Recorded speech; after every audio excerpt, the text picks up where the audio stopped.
Oh boy. Yes, sir. You have your phone? Yep. Call Nate. Casados is not. Is this for which case? What case is this? So that is in reference to stemming from the original charges. Which one? The misdemeanor? So that one. You got a search warrant on a misdemeanor. So DA approved it out of Socorro. Somewhere, yeah. Clovis, somewhere. Clovis, and then Pat Casado signed off on it.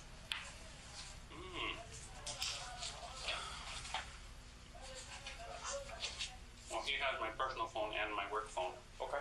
Okay, so it's going to stay there until I get it cleared to my attorney first. Fair enough. Busy right now.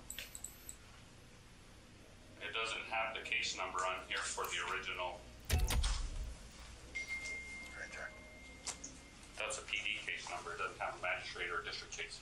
This is in district court too, and this is a magistrate warrant. Okay? This case is already in district court. This is a magistrate warrant. You understand that this case is in district court, right? After being delivered the warrant and notified of the situation, Lujan immediately gives his phone to his undersheriff to then call his lawyer. He then tried to find flaws in the document to invalidate it, but to no avail. And in order to avoid any more time being wasted, the district attorney herself called Lujan's lawyer to make things even easier. Once again, the whole situation has become extremely shady, but not hostile yet, and it is here when Lujan shows concern about the number of units Española police dispatched. You have 3 units out there? For what? So, yeah. You have all your units here, so I have all my units here. that's what we were told. Who do you see here? The undersheriff, myself, the transport deputy, Leon doing reports. And so Okay. what are you Sounds good. saying I'm going to do something? Well, we don't know. You don't know. Really, Ernest? Really? Fortunately. Sure. Wow, okay, well then, Right. you gotta stand outside of my office. I'm going in here, that's really, really, really bad, Ernest. Sure. So As an interesting observation, when the officer tries to explain the situation to the undersheriff, he answers in a hostile way that shows disrespect and annoyance at the whole situation, clearly siding with his own sheriff.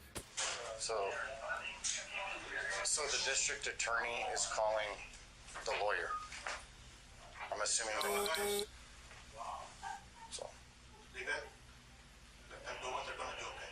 But despite having a search warrant, Sheriff Lujan still refuses to give his phone to authorities, and what's even more weird is that despite having the warrant, the officers are not taking any step forward toward Lujan, giving him time to wander around with his phone to do whatever he pleases, giving him ample time to delete crucial information. You have a question?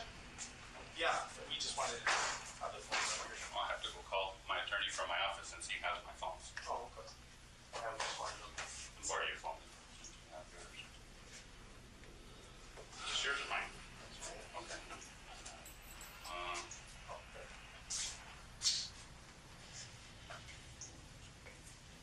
Is that his number? I don't know. It just says Nate. No, it's busy.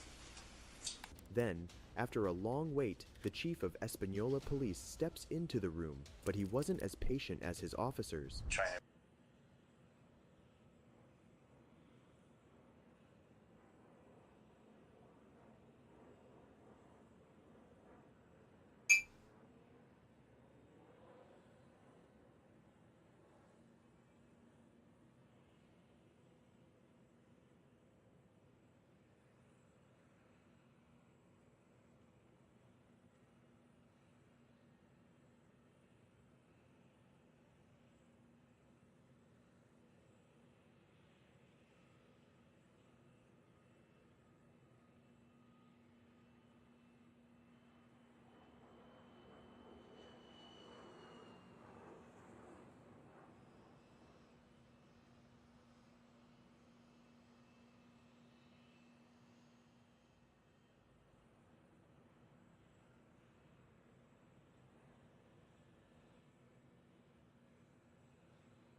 I make contact with. Morning, Undersheriff. Is he gonna comply or no? Just Undersheriff. Waiting for his attorney to get him. Okay. We're gonna be trying to call him, but he's busy. So he has the warrants, they're signed, they're legal, it's a court order, I know you guys are just doing your job, but I don't want you guys in the middle of this. All we need are the phones, that's it. Well, once he gets his advice from his attorney, we'll do that. I got him. I don't know. You have your phone, his phones? Yes. Okay. Can I see him at least so I could give you that professional courtesy? Okay. So I don't understand with a legal order why he's fighting if you have them, that's all we want. That's all right to talk to his attorney, right? Yeah, but he has the court orders. So, our attorney called his attorney. So she told him exactly what. Well, maybe that's why he's not answering, because he's on the phone, because I didn't try to call. Okay. So, I also tried to call Tomas Campos. I don't want to take it there. I didn't want to go this far. Just want the phones that say it would be out of your hair. I don't know.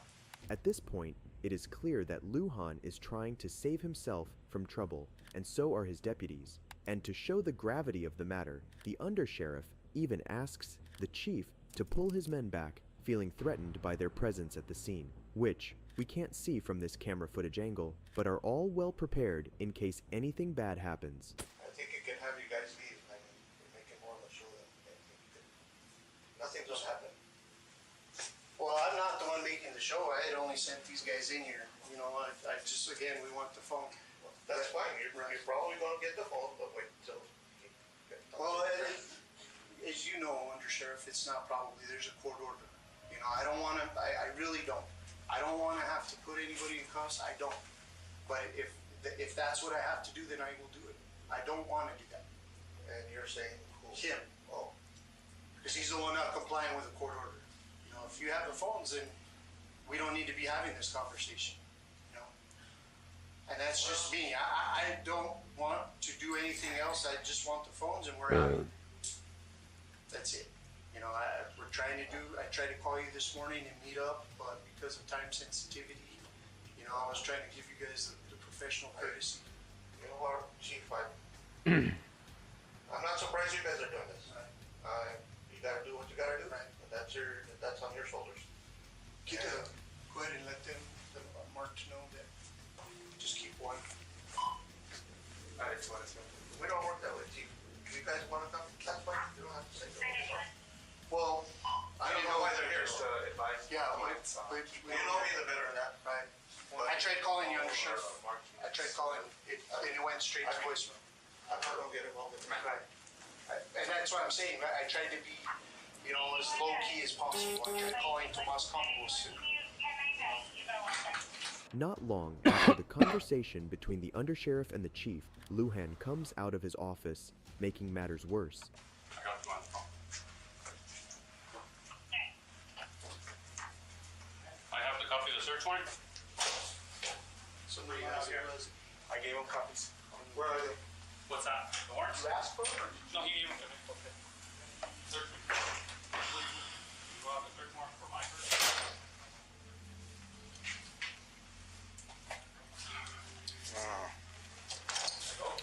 Are you gonna comply, yes or no? That's all I want. I want the phones. That's it. I told you. You have your search warrant says to search me for personal phones? He has the phones. He already told me he has the phones. Okay. That's not what the search warrant says, does it? Okay, so you want us to lock down the sheriff's office?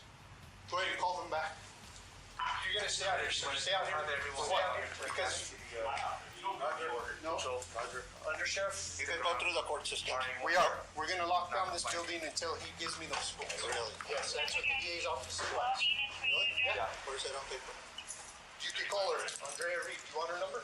If this wasn't enough already, while the chief was talking to the undersheriff, Sheriff Lujan is seen attempting to leave in his car. What's going on?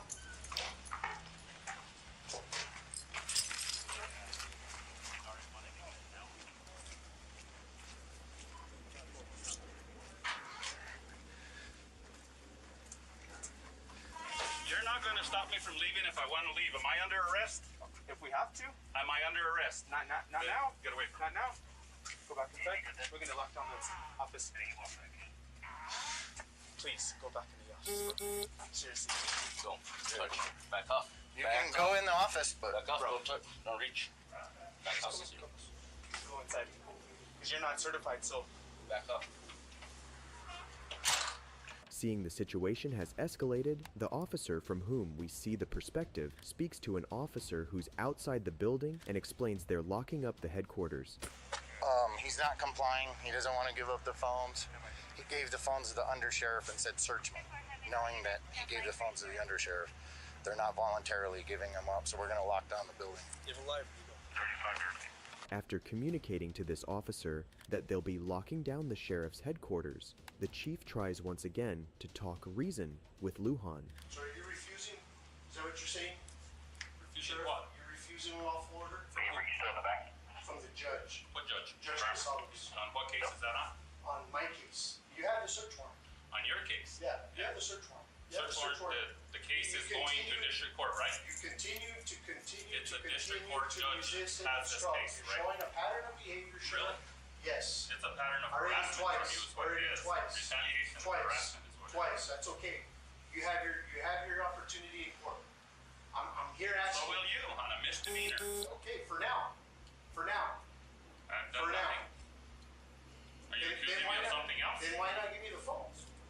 I told you I'm seeking legal counsel first. I have that right. Do I not have a right to seek You have a legal legal counsel? order. You have a I do. legal order. And it doesn't say how long I have to give it to you, does it? It says now. Does Yes, it? yes. Show me. It's a court order. You have the copies. It says now. Yeah, well, when do you, okay, so you get a search warrant, you just do it whenever you want? That's today's date on it. Serve a search warrant if I want. So I'm serving it. Then, finally, Sheriff Lujan decides to give the chief his phones, but because they only have the order to seize them, they can't actually go through them until they have a new order that allows them to do so. Sheriff, it would just be so much easier if you just give us these phones. And I let don't us have the go. phones, do I? Well, no, but I saw you give them to your undersheriff who has them in his pocket. So just the knowledge of that. Give me the phones. This is all harassment and retaliation because I told the city council that you shouldn't be the chief. That's what it is. Think whatever you want. I don't think, I know. Okay. That's exactly what it is. You Go ahead and think give it to whatever him. These phones are not to be gone through until you have a warrant for the content. You only have a warrant for the phones, You're not the absolutely right. content. You're absolutely right. And good luck, and you better not come through a magistrate. You better go through a district court judge. Thank you, Undersheriff. Go. Thank you. Have a good day, sir. Unluckily for Lujan, the chief came back the next day, and this time with a search warrant for the headquarters for refusing to cooperate on an investigation by not providing access to his phones. But this time, they weren't going to go that easy on him, as this time SWAT forces were called to the scene, and they locked down the building with Lujan in it. No. Are you threatening what you guys are doing. We're trying to do everything peacefully. We tried to. Okay? That's all we're doing. We're done here. We're leaving. Okay, well, get out of here then. You're done. Get out. We'll leave when we're ready. You said you were done. Yeah, we're wrapping it up right now. You know how it goes. You know how it goes. We're doing our law enforcement duties. That's it. District court signed it. That's it.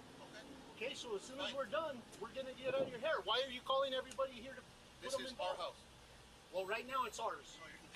Right now it's ours. We own the building right now. Shut up. Don't talk to me like that. Shut up. I don't work for you. Don't talk to me like that. Easy. Get there and let's go. Are we done in here? Shortly after this confrontation, another one occurs between the chief and undersheriff, where the charges against Lujan are explained. He put himself in there, not me. So if he had a right to investigate our citizen, okay, so why does he show up? Nobody can answer me. That's it. Now he's gonna have to. Finally, we see that Sheriff Lujan was put under arrest. What's interesting is how he recognizes the person recording as one of his own men. Sir, let's walk over here. Why is that? Dude, that's messed up, Let's dude. walk over here. Sheriff. That's what I'm saying. Let's get him on the opposite side of this truck. Well, you got Tabitha over there. Crap. I'm not even armed, dude. I'm handcuffed, dude. This isn't my attack map. Sheriff, I have a search warrant for your phone for the building. For what?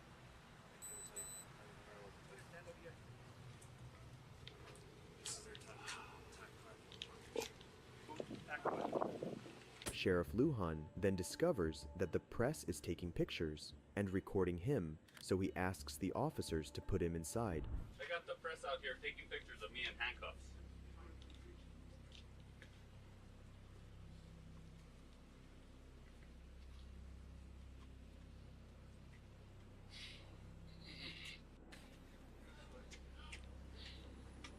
Push him around into the doorway. Yeah, push him around into the doorway. At least to the doorway. Aye! This is ridiculous. Keep him up there. Hold on, we have press Keep him up there. Come over here, sir. Keep him up there. Sheriff, Let's go. Stay out here. Ah, Jesus! Wait, you don't have to. Just stand. Just stand. Just stand. Put him on this side of the truck. Put him on the outside of the...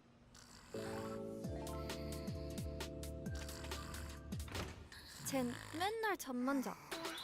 이젠 트래블 카드가 1년 내내 열일하게 하자. 솔 트래블 체크카드. 새로운 스팸을 소개합니다. 스팸인데. They're loose, sir. They're loose. No, they're not loose. A remark that maybe not all of you know is that the officers that are grabbing him right now are actually Lujan's people, making this whole situation the more sad and despicable. The same detective we saw earlier had a discussion with the undersheriff, then shows up and informs Lujan of everything that's going on.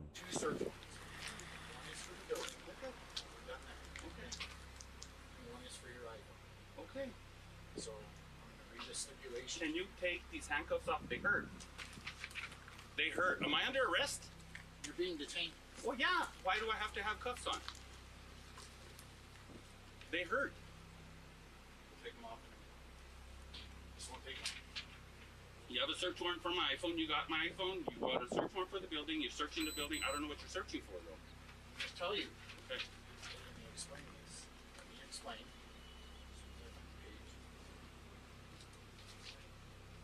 Make sure his ass good. You good here? Sheriff Lujan is supposedly not arrested at this point, he's just detained, but the decisions he takes in the following minutes are what finally put him in the back seat of a police car. Gives me the authorization to seize your phone. Okay? Search your phone. Okay. But it also gives me the authorization.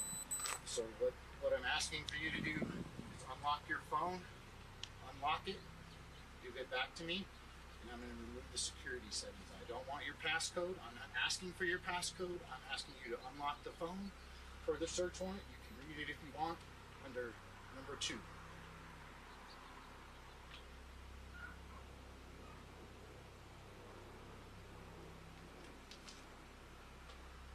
I will if I get a chance to talk to my attorney. Doesn't work like that. Marty, This is not a negotiation. This is not a negotiation, Sheriff.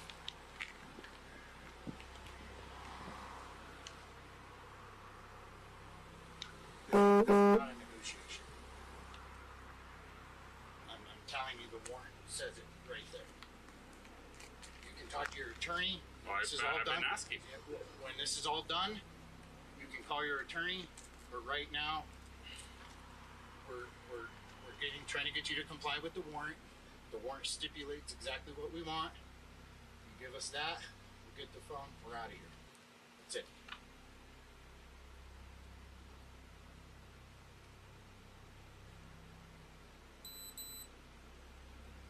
What do you want to do, Sheriff? Right now, I am under arrest. Because I am under arrest. I am in handcuffs. I'm not free to leave. I'm not free to leave? Am I free to leave? No. Then, if I'm under arrest, I have a right to an attorney, correct?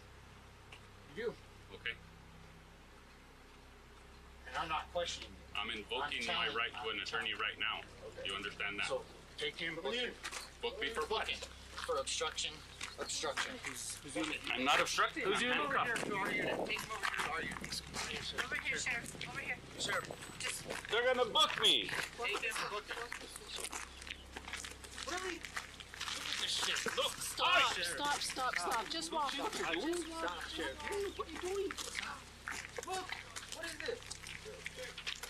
Really? I'm handcuffed. Rio Arriba County, Sheriff James Lujan was finally arrested, and on December 29, 2020, he was sentenced to 3 years in prison for aiding a felon and intimidating a witness. What else do you got on you? You got pocket knife, huh? I'm done. What's going on, though? Tell me what's going on, bud. I'm done. What do you mean you're done? You gonna go with me to take the test, Augie? You're refusing it? You don't want to do that. I'm done. One of the most common jobs a police officer has is to make sure that drunk people don't commit crimes. But what happens when the cops are the ones that are drunk? Shockingly, I found 3 cases of drunk cops who got caught, starting with Officer Justin Augustine, who, on 27 October 2018, was found in a drunken state after having crashed his patrol car. Lieutenant Byron then is seen taking Augustine aside to strip him of his gear and to talk to him. Are you all right, Augie? Yeah. You seem... your focus seems divided on me. What's going on? You nervous? Yeah. Okay. Byron is concerned about his officer, who seems to be a really close friend of his, as he talks to him in a kind tone and tries to understand what had happened. Safe to say, this is not an easy position to be in. Are you under the influence of anything, Augie? No? Good. I hope not. I do. Where's your vest at? You don't have it on you? Okay. All right. What else do you got on you? You got pocket knife, huh? I'm done. What's going on, though? Tell me what's going on, bud. I'm done. What do you mean you're done? You gonna go with me to take the test, Augie? You're refusing it? You don't want to do that. I'm done. Okay, so what does that mean? All right? Are you under the influence of something, Augie? What's wrong with you right now? I don't understand I'm that. done. Okay. Are you going with me? No. Byron explains to Augustine that he's just trying to do his job and asks him to take the drug and alcohol test, while Augustine refuses and repeatedly says, "I'm done," which is not what one would want to hear from a drunk person, especially a big guy like him and multiple assault rifles available at hand. What are you gonna do? Go home. Can you call somebody to come get you? I don't need to. Well, I'm not gonna let you drive. Yeah. Huh? Yeah. Yeah, what? What? I'm not gonna let you drive. Can you call your wife? Seriously, Augie, can you call your wife? I can drive by. Okay. All right, let's go out here. All right. Don't play this game with me, bud. I'm trying to help you out here. You ain't doing Well, I can't do stuff. I'm just doing what I got to do, Augie. It's my job. If you want to leave, go ahead and leave. All right, let's go. Let's go. Come on, Augie. Don't do this, man. It ain't worth it. It ain't worth it. All right? I'm just doing my job. I'm just asking you to relax, okay? I'm done. Okay, and I understand that. I understand what you're saying, all right? I just don't want you to do it like this, all right? I'm not trying to be a prick. I'm not trying to be difficult. You got to understand, it's my job, dude. all right? Don't treat me like that. If you want to be done, I understand that. So if you want to leave, that's up to you. Do you have your keys here? Byron tries to help Augustine, saying he can still save his job if he complied and did a drug test, but he keeps on refusing. Augustine, however, suddenly breaks down and starts crying as if realizing the gravity of his situation. So, Augie, are you okay to drive, brother? Yeah. Seriously, I'm worried about you. Yeah. All right, well, get going then. Do what you got to do, all right? Augie, you need to get it. You need to relax. No, huh? What'd you say? Who is? You just wrecked a cruiser. It's not the end of the world. I know, it's not the end of the world. We can do this, Augie. If you just go down and take the test like we're asking you, if you do that, then we can at least get that cleared to where you can come back to work. Seriously, Augie, I'm trying to help you, bud. Huh? What'd you say? I don't want to... What'd you say? What do you mean you're f***ed up? Alcohol? Pills? What are you talking about? Huh? Okay. All right, Augie. I get that, bud. So I can't let you drive home, all right? Yeah, I can. No, you can't. Yeah, I can. You said you're f***ed up. How are you going to drive home? I'm not f***ed up. I'm f***ed up. I'm f***ed up. What? I'm. Help me understand, Justin. What the f***? You talking about just in the cube? Huh? We don't need to do this, Augie. What? Come on. We don't. Why are you doing this like? Why are you doing me like that? Huh? What have I done to you for you to do me like that, man? Seriously. I am honest to God being serious with you. What have I done to you for you to treat me like that? What the huh? What the f? I don't know. I didn't wreck the cruiser in there and then have to ask you to come to take the test. Right. Okay. Okay. And again, I understand that, Augie, that you're upset. I get that. You're having a tough time right now with everything that's going on, bud. But it doesn't have to go out like this, okay? It's just an accident. Detroit 421. Okay? What do I do? Huh? What do I do? What do you mean, what do you do? What do you do? If it's just an accident, what do I do? You hit a semi-trailer, so again, as part of our policy, we have to go down with that and go take the test. If everything comes back okay, then that's great. It helps you. It benefits you. I'm drunk. Huh? I'm drunk. You're drunk right now? No, I've been drunk. Been drunk when? Today? Yeah. Okay. So you don't think you are now? No. Okay. Well, I can't let you drive the car home unless we. What you gonna do? What am I gonna do? Yeah. Is that the way you're gonna do this? You're about to get yourself arrested, bud. For what? What do you mean? What am I gonna? 과제하다가 이야기할 때도 요즘 꽂힌 취미. Gonna do? I can't let you drive. So you try to get in that car, I gotta stop you, and then you're gonna start fighting with me. What is that going to do? Huh? Seriously, Augie, why are you doing this to me? I didn't do anything to you. Okay? I didn't do anything to you. Well, let's go back in here so we can figure this out, Augie. Here we can see how Augustine is aware that his career is compromised, most likely finished. But despite that, Lieutenant Byron appreciates him and doesn't want him to cause himself any more problems. Then, to make matters easier for everyone, Augustine finally confesses to having drunk. How much did you drink today, Augie? A lot. You know he's going to want to do a test, right? No, I'm talking about your driving just like we would anybody else. You know what I mean? Not an employment test. He's going to say, hey, this guy's driving a car, we need to test him. And I mean, you got the right to refuse it, but we got to go through the process on that, Augie. Now, again, I want you to understand that I'm just, I know, you probably are. You're right. I'm not gonna sugarcoat it or lie to you. Huh? Augie, come on, bud. Come on, just calm down, bud. I understand you're upset. You got to calm down. Remember, Augie.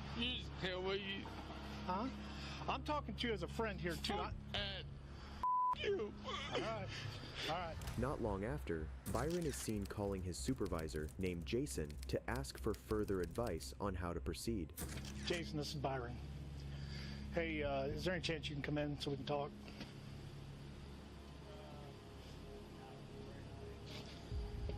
Okay. Well, I don't know how much time we got as far as cooperation. He's not cooperating real well. He's right here in front of me. I'm not hiding or talking. I'm talking in front of him. He's acknowledged that he was drinking today and whatnot. So that's where we're at now. How do you want to? Let's roll. All right. Heads. Holy shit.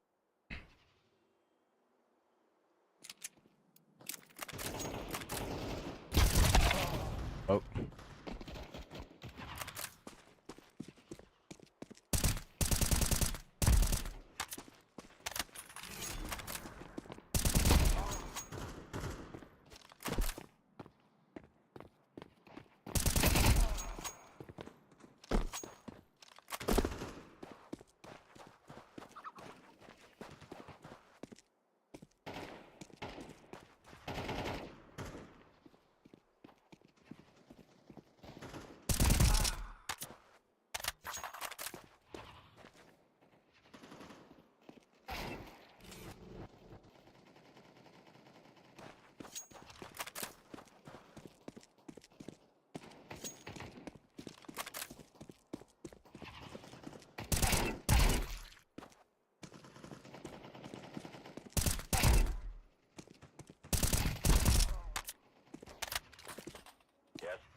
Holy.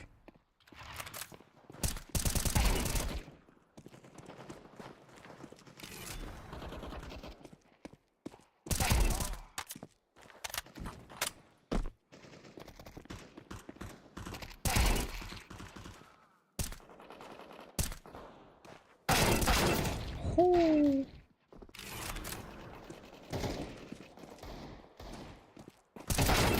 Holy.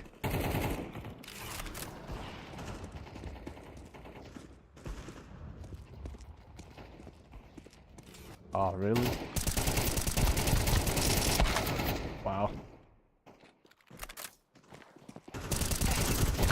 Where did that spray go?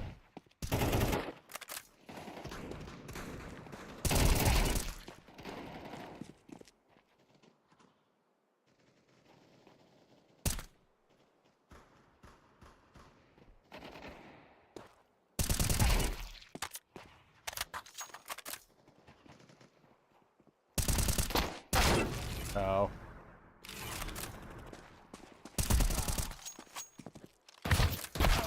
Oh.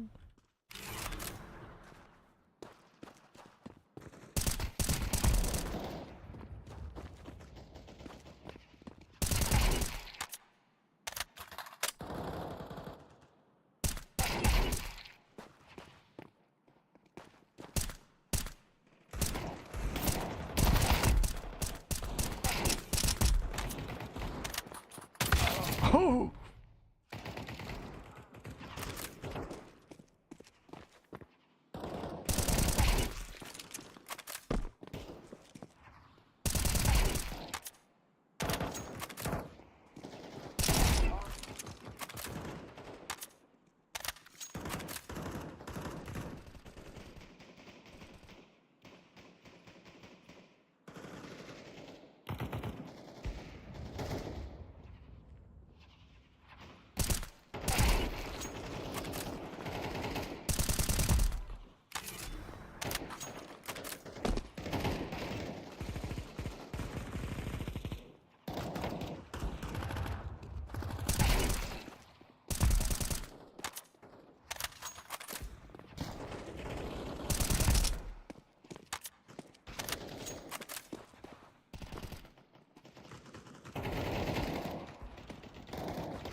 No.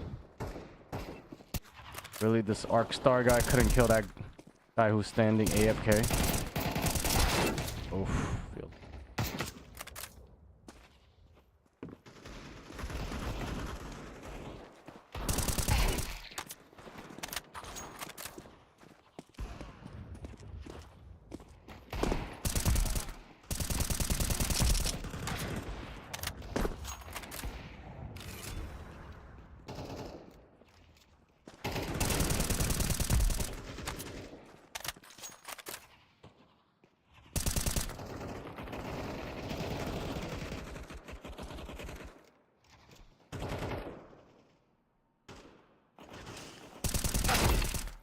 Holy, smacked the shit out of my head.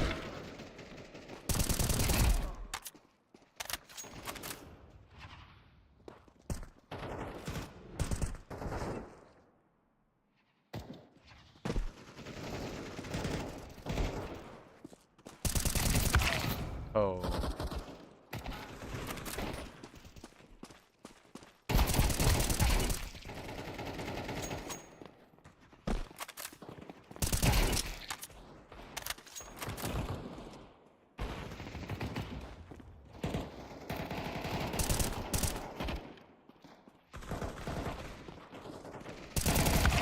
Holy, scared the bejesus out of me.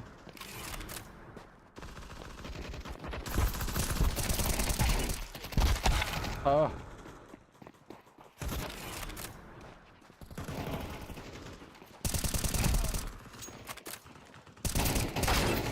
Oh.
Hit me with that Hadogen.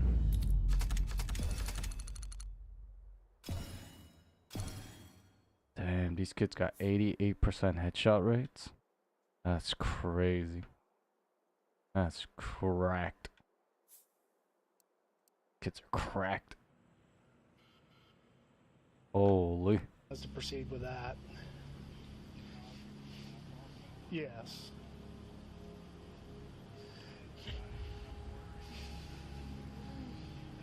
He's refusing to be tested. So, are you gonna go down for the test, Augie? He's refusing that. Okay. Bye. Thank you for being honest with me, Augie. Having come to an agreement, Officer Augustine is then taken inside and is read the consequences for his refusal to take the test, and it's notified that he's under arrest for operating a vehicle under the influence, or OVI. As Augustine is read his arrest report, he breaks down and is unable to hold himself up, almost falling off the table.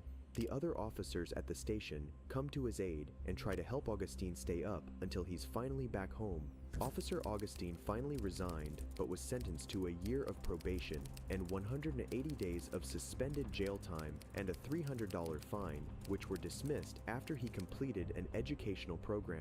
But Officer Augustine is not the only cop who has been drinking when they shouldn't have, as it is the case of Captain Amanda Caden of Cincinnati Police Department, who was pulled over due to crossing a yellow line multiple times and swerving. Hello, you got your license insurance on you real quick? Yeah. Alright, reason I'm stopping initially why I stopped was you made the turn at the 5-way. There's a dotted yellow line there, and you totally, like, Oh, okay. it was in the middle of your car. I am a Cincinnati police officer too, if that makes a difference. I don't know. Where are you coming from?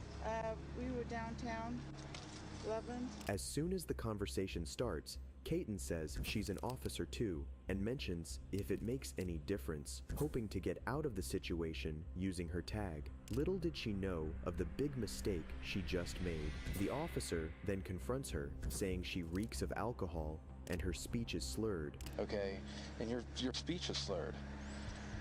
and you had your gun on you. I'm putting that in the trunk, but your speech is slurred and everything. I don't know what you want me to do. I can't just... I see your badge, but I'm telling you, your speech is slurred. You reek of alcohol. You put me in a bad spot. You want me to drive home, officer? No, that's not how it's gonna work. You got your gun on you too? I do. All right. We're about 4 blocks from our house. Yeah, we just... Caton's husband, Patrick, who is also in the car and drunk, asks if he can drive instead, but the officer informs them that they will not be leaving unpunished. The couple then get into an argument with the police officer, which, given the circumstances, could easily turn into a fatal scenario. You don't understand the circumstances right now, okay? I don't. You don't. I mean, everything's recorded. I can't just do nothing now. Oh. You guys both reek of alcohol. You were passed out sleeping when I pulled you over. I was not. Okay, that's fine. Wide awake. Okay, that's fine. But she's slurred and everything. I can't just. No, she's not. You do, officer. That's you do why. what you gotta do. That's why. Yeah, that's why I drove, because I was fine. Okay. Okay. Well, let's do this. All right. Step on out with me and talk to me. We Sir, crossed a yellow line while we were driving. You do what you gotta do. I have to. You understand that? I have to. It's not that I want to. Yeah, you do. Okay. Hold on to your ID. How long you been a cop? Pat, stop it. Stop. Sir, you've got your gun on you and you're intoxicated too. I am not. Don't. I am not. Pat. She just said you were. That's why she drove home. She didn't. She said that's why she drove home. I said No, she drove home because she's not intoxicated. You do what you gotta do. Well, here's the problem. Two is that you've got your gun on you. Where's that at? It's on my hip. It's on your hip? Okay. All right. Miss Amanda, step out with me real quick. Okay? Just talk to me real quick and we'll go from there.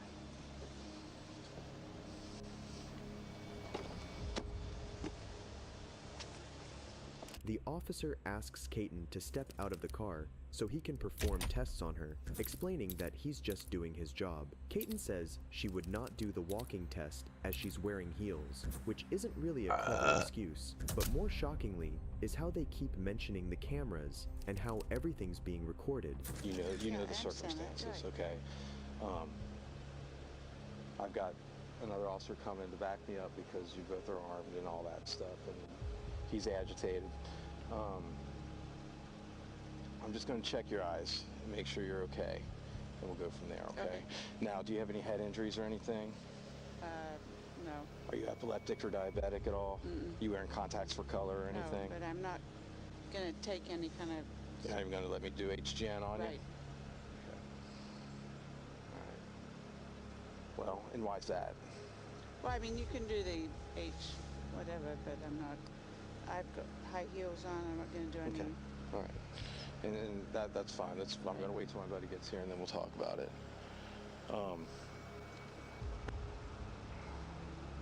Regardless, I'm not charging you for the gun.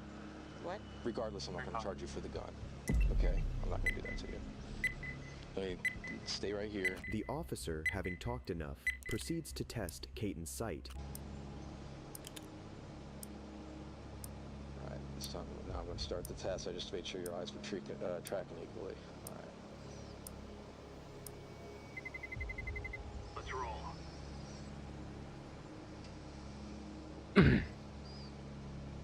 The hell? I'm just getting sent into 12K ELO? Then, the officer Oh, is hell seen no. acting helpless as Caton clearly didn't pass the test, refuses to do any other test, and consequently, he would have to charge her. Despite all of this, it's worth noting that the husband is in the car, drunk and armed. You got gym shoes in the car or anything? No. You know you've had too much to drink. You know you drink too much to drive. We live just down the street. I understand where you live, but you know But I haven't had too much to drink.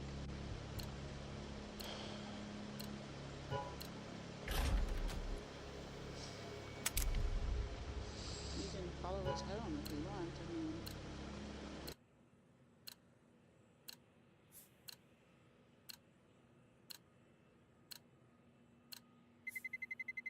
Let's roll.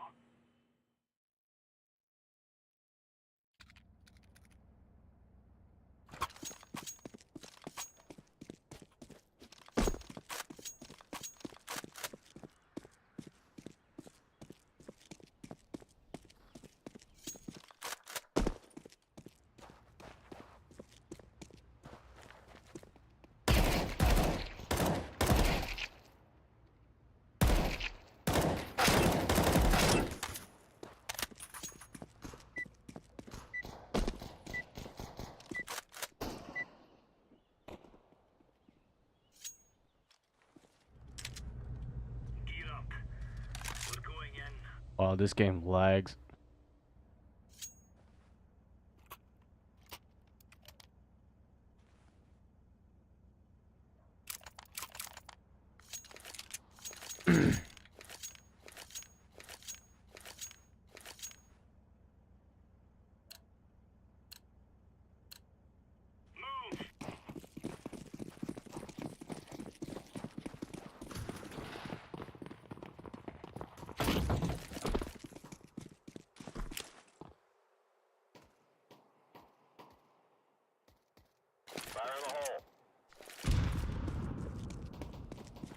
Do it.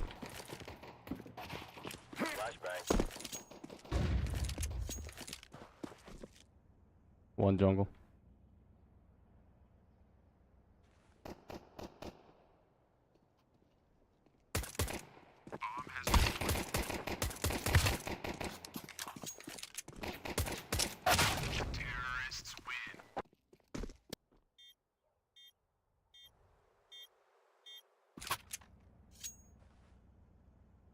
Wow, 0 damage.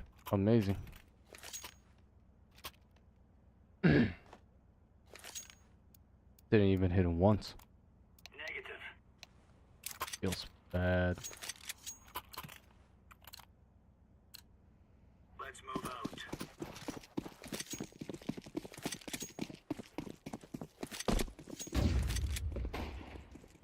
Laying down smoke.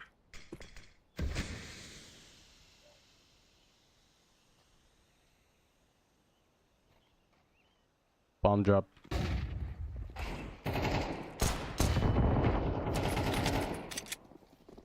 Throwing smoke.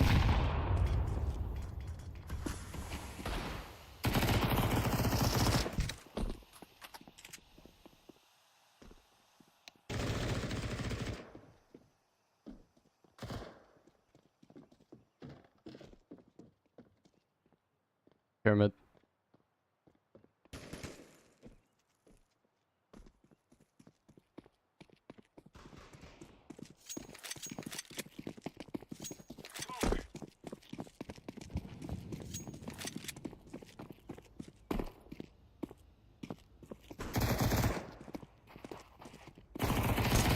High mid. Short.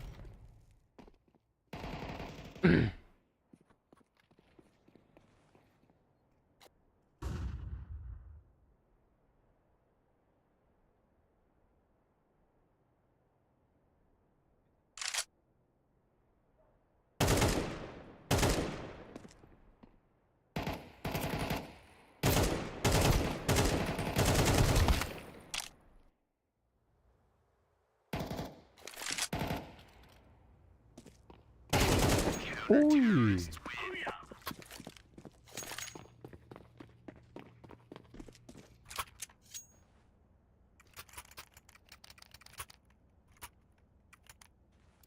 Was it me or I can't hear anything? Good stuff. That's a negative. I disagree. Let's show them where we are. Don't make it on tonight.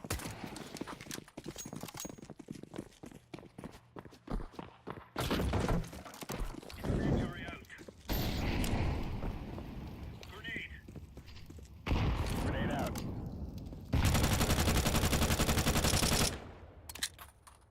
Flashbang. Incendiary out. Throwing grenade. Deploying flashbang. Throwing smoke. Throwing flashbang. Roger that. 2 mid. Louder.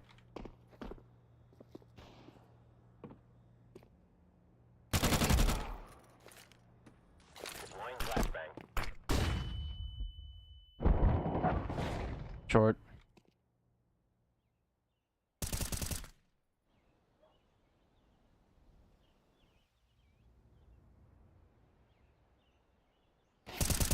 Short.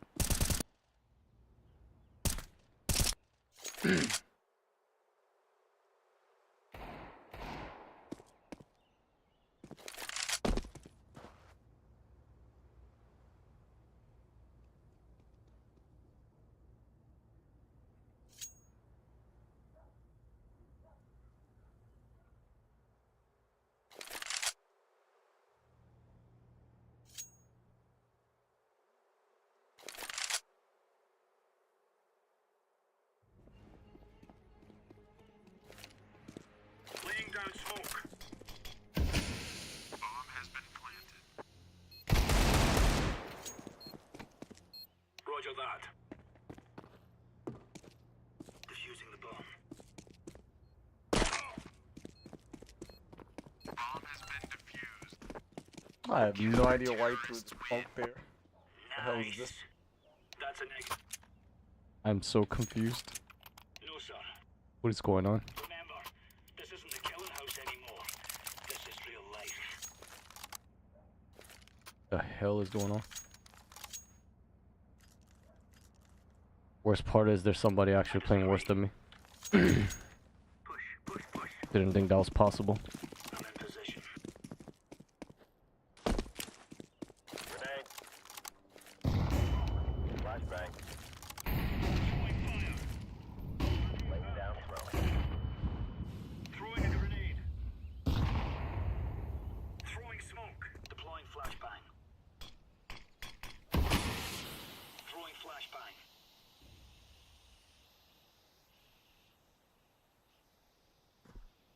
One mid. Laying down smoke.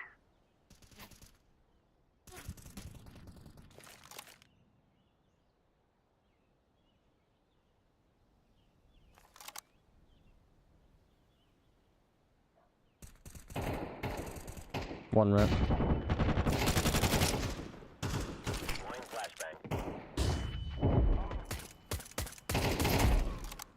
One more. One more. Came out. Tetris. Tetris dead. Flashbang. Last guy ramp.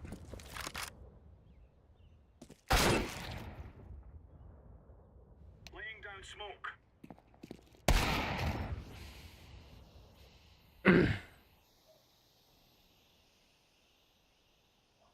Oh, he's going for the knifey.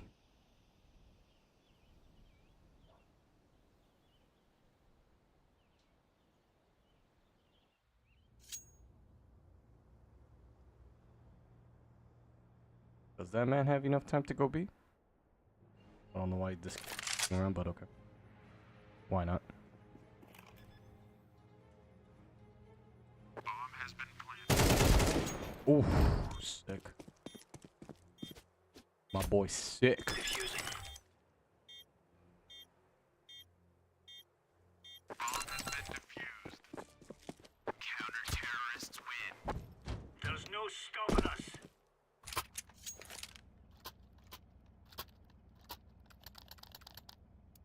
Damn, I had to put away 2 garbage cans.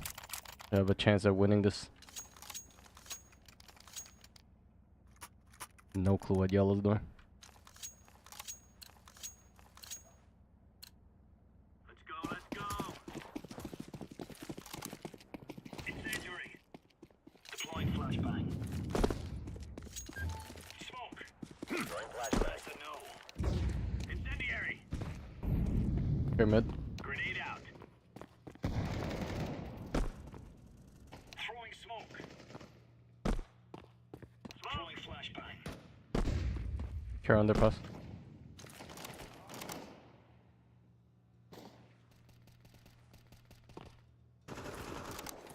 Throwing fire.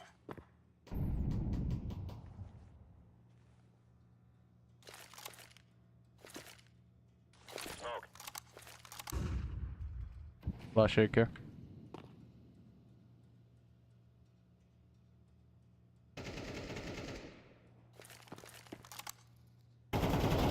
Bomb mid.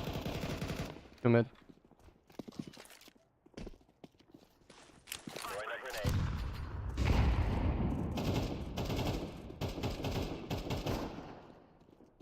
One near jungle.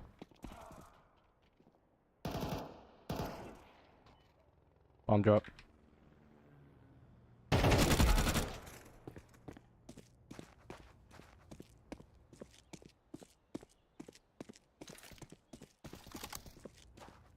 Flashing mid. Terrorists win. Clear the lines.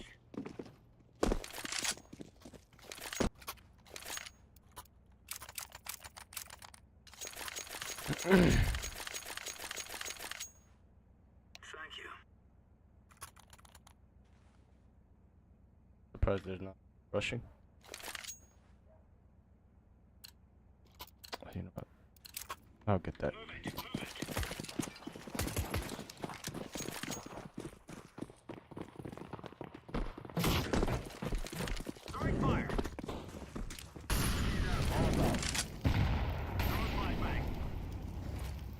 Flashing mid.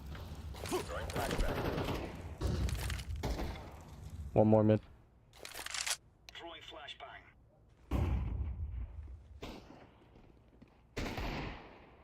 Incendiary. Laying down smoke. Fire in the hole. Middle. 2 mid. Throwing fire. Grenade out.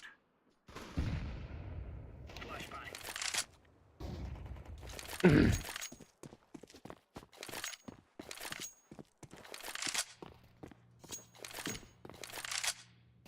Near window care.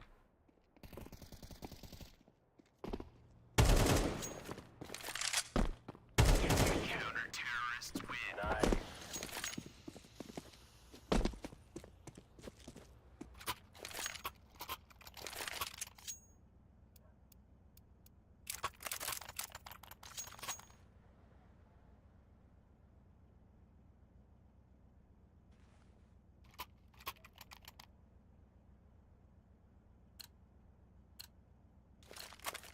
Grab your gear, let's go.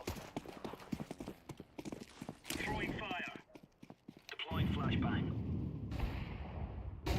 Smoke. Incendiary. Grenade out. Smoke. Here, A. 2 smokes. Grenade out. Fire in the hole. Flashbang. 1 mid.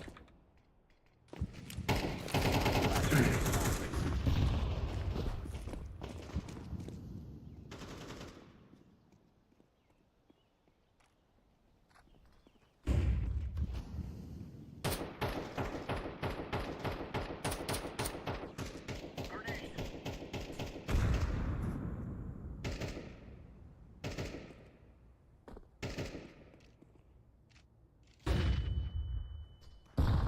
One mid. 1 near chair.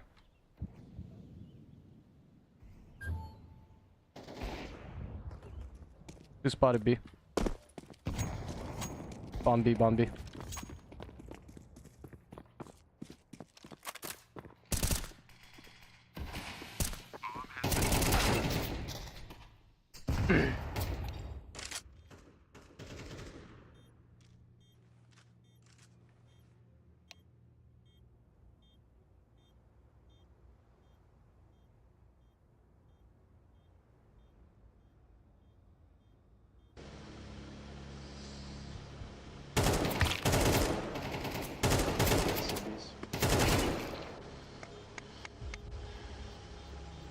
The officer has no choice but to arrest Caton for drinking and driving. His disappointment is visible, as police officers are supposed to be maintaining law and order and shouldn't be committing crimes and getting charged for them. Get you home tonight. Okay, we'll get you home regardless tonight, okay? But I am gonna have to arrest you for drinking and driving tonight. Okay? So let's do this. Put your glasses on or in your pocket. I'm gonna be nice and handcuff you in front. I have to handcuff you. It's our policy for transport.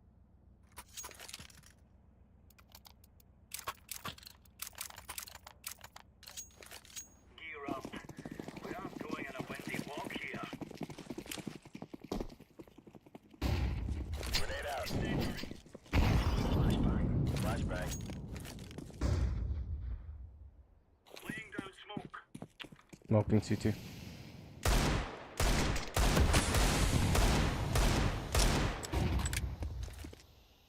Throwing flashbang. Care mid.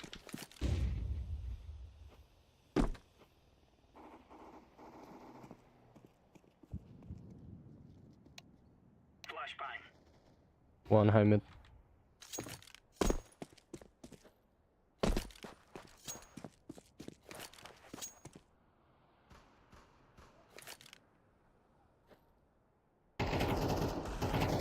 Connector. Last guy middle. Going high mid.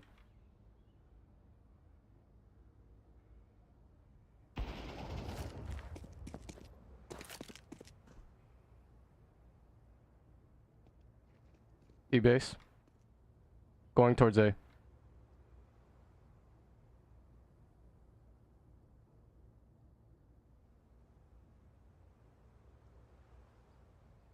Here, carry.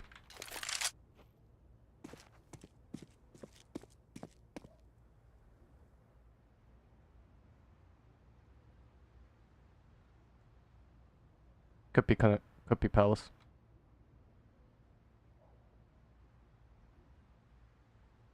Counter-terrorists win. Oh yeah. All right, all right.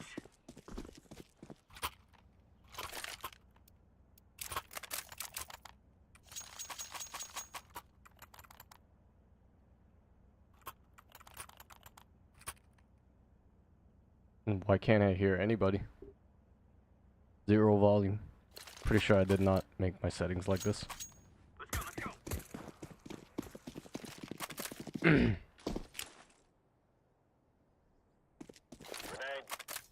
Throwing fire. One-handed. Throwing flashbang. Throwing a grenade. Fire in the hole. Throwing smoke. Laying down slowly. Throwing flashbang.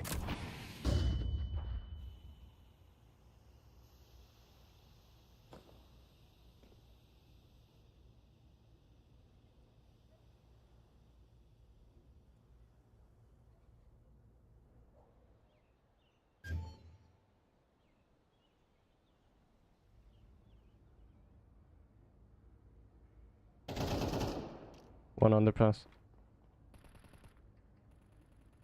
Stay alive, green.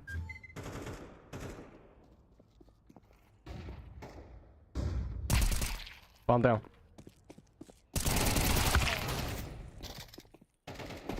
Connector bomb.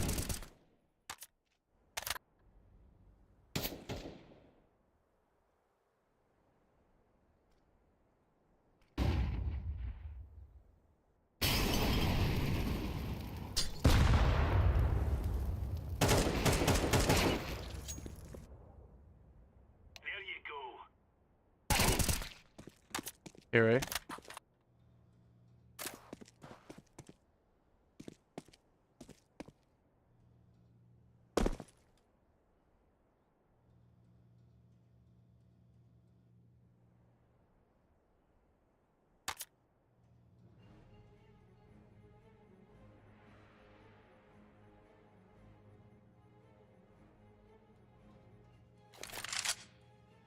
Counter-terrorists win.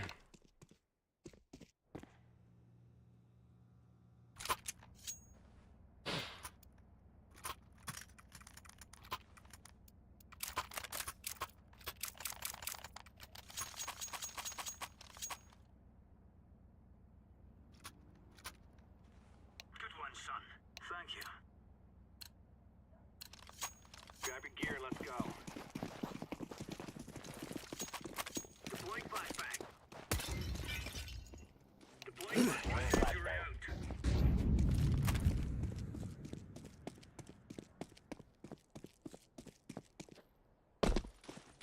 Throwing a grenade. Grenade out. One ramp. Smoke. Grenade out. 2 out A. Throwing flashbang.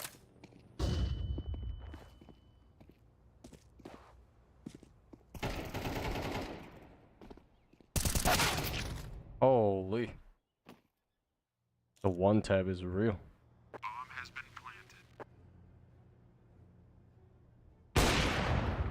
Deploying flashbang. Throwing flashbang. Wow. Terrorists win. Did he just smoke himself? No, that was a double flash.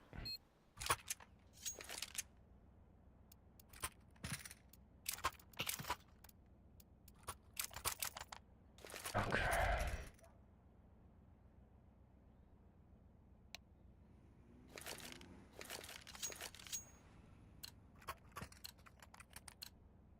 Let's go.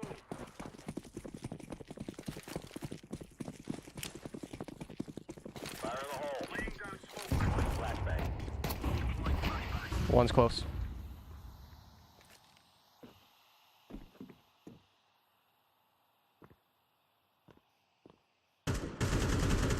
One palace. Left side.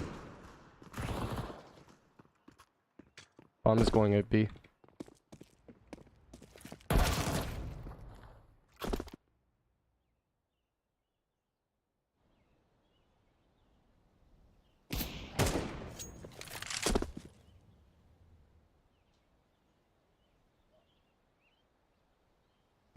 You have any other weapons on you or anything? Okay, so let's do that now. We'll talk to your husband. He's going to be mad as a badger, but...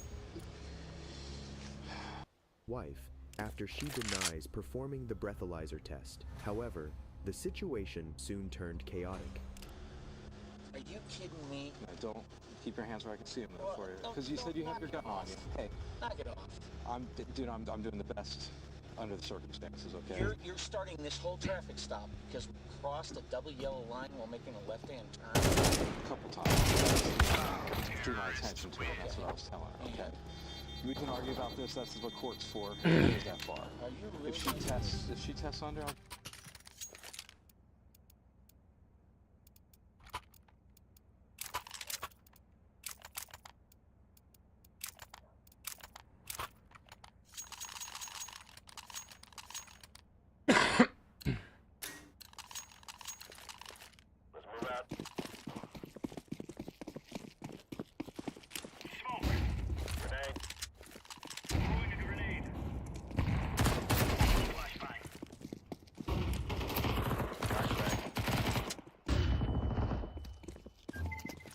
Flashing deep.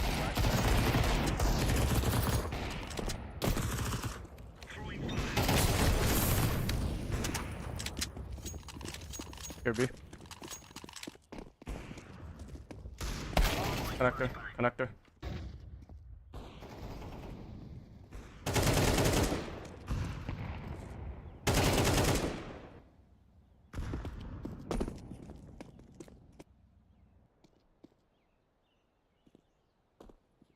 I'll just bring her No, home. she's not going to do a test. Okay, well, that's up to her. She's not going to do a test. Okay, well, I'm not charging her for the gun. I'm not doing anything that. What the hell? What are you talking about? What are you talking about? No, I said I'm not going to. What? Why would you? Because she's intoxicated carrying a firearm. She's not. Okay, well then she can do the test and prove No, that. she shouldn't. Okay, well then she... Why are you pushing this issue? Because I have to. I'm not losing my job because I'm letting someone go away. I job. don't know how this works here. Yes, that's how it works. Yeah, I do know. If I were to let her go, and why didn't you arrest someone that you thought was Four blocks from our house. I've arrested people in their garages before. It's not the point. All right. So, what's your plan? What do you mean, what is my plan? Well, I can park the car here and we can give you a ride home and then we'll drive her Look, home champ, when we're done. I don't want to ride from you guys. You do what you got.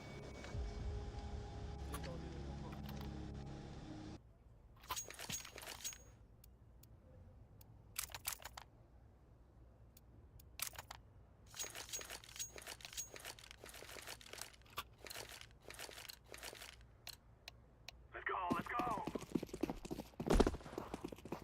Smoke. Throw in smoke. Throw in the flashbang. Bomb is AFK. The bomb is on the ground.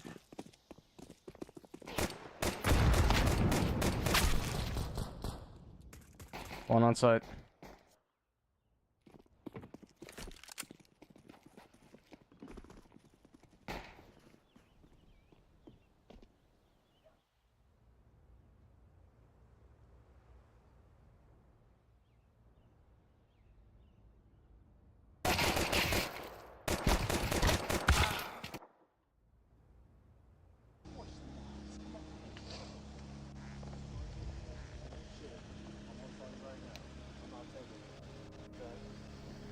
Patrick ended up walking to his house, and Caton was charged with OVI refusal and centerline violation, and arrested for driving under the influence of alcohol. But it's not always drunken cops who put up a fight. As for this one, the proof was so solid that he couldn't do anything against it. On 15th of October 2022, Florida police officers found Deputy John Guzman allegedly drunk and asleep in the driver's seat of his vehicle. You're hanging out with your friend. Okay, you realize when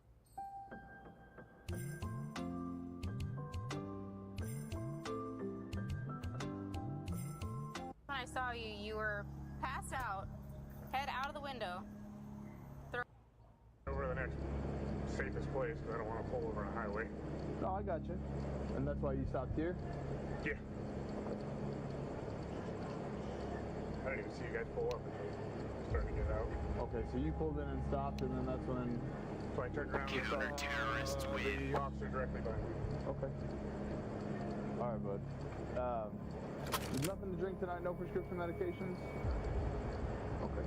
Schuler then asks the officer if he had hit another car, a sign that he is not really aware of his surroundings.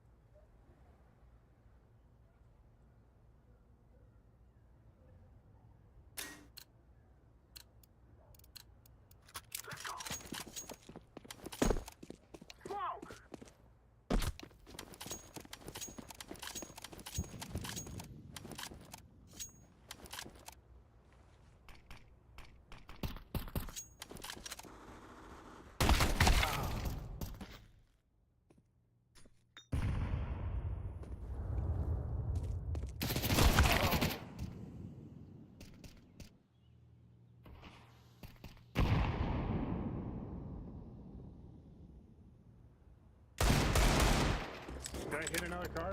That's what they said. It was on the freeway. I don't know. DPS transferred it to us when we went on the freeway, so. Nope.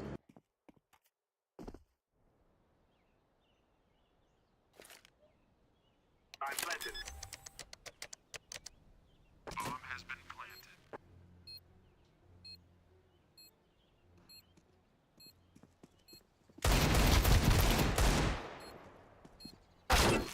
Hoi.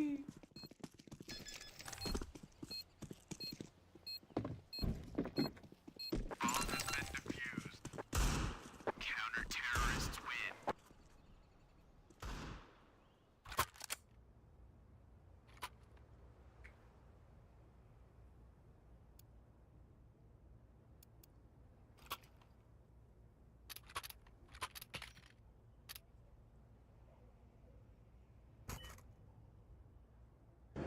You didn't notice another car? I honestly did, and I was trying to dig through my animal steed. Alright. I'll give you. I get scared. And you understand how this works. It's the totality of everything. If you legitimately haven't had anything to drink, that's fine. But I want to make sure that we do our job and we don't get accused of trying to sweep something under the rug for a fellow police officer. Especially when there's possibly another vehicle that's involved on the freeway. I understand. Make sense? I understand today's society. I got you. Alright. Any reason why you wouldn't be able to do this? Nope. Alright, go ahead and begin. 1, 2, 3, 4, 5. Schuler fails the walking test as well, and because he's a law enforcement officer himself, he knows what's coming for him.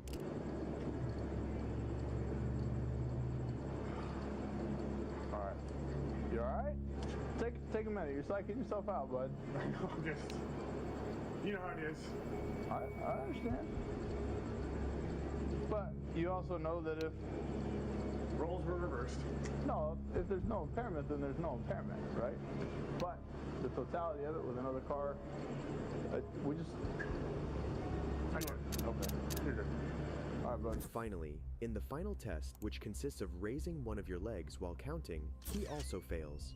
Alright, go ahead and relax, bud.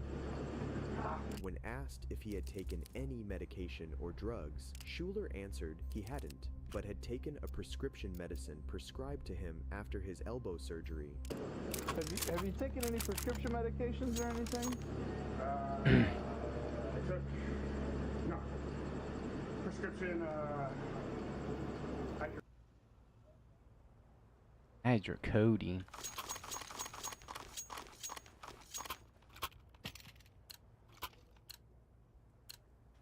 We must move. Fog.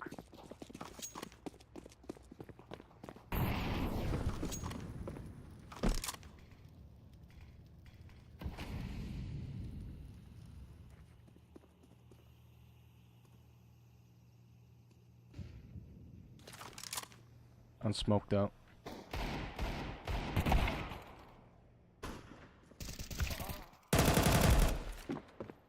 I'm throwing a flashbang.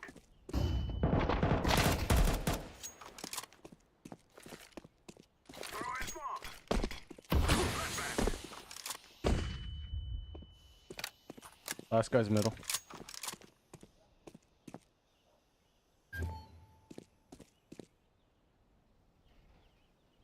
Window.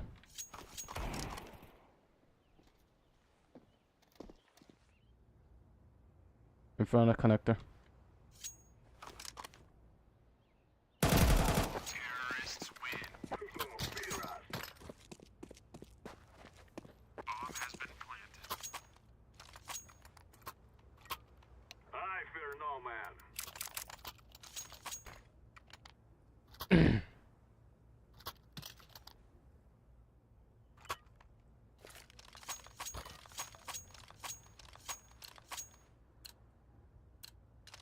Let's go. Smoke! Throw in the flashbang. I'm throwing the flashbang. I'm throwing a grenade. One at B.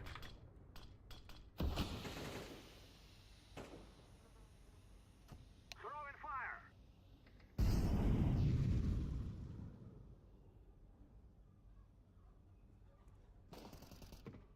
There's one close B. Smoke. Grenade. Flashbang. Throwing smoke. Planted.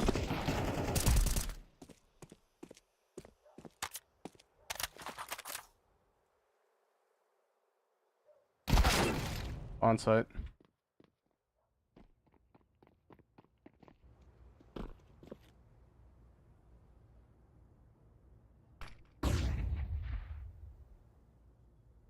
Counter-terrorists win.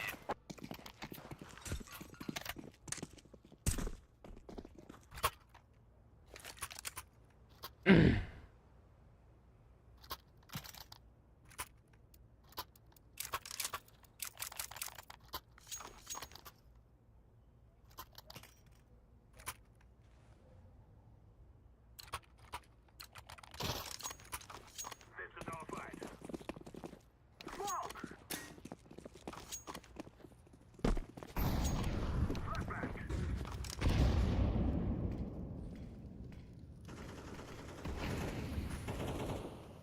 I'm smoked out.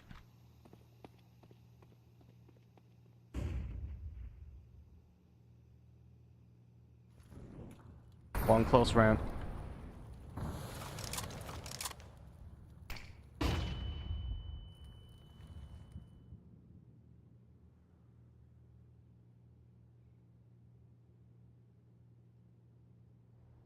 Throwing smoke!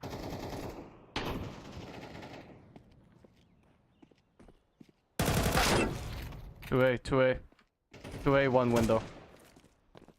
I'm throwing a flashbang.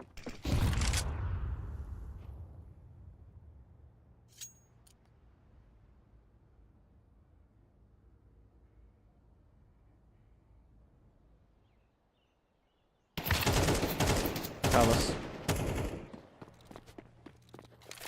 One near jungle.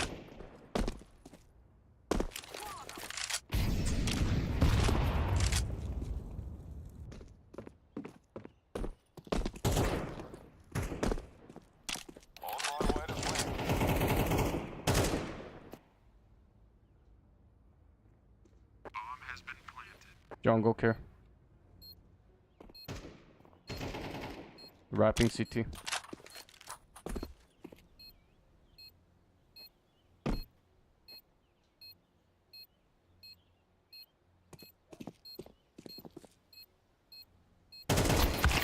CT.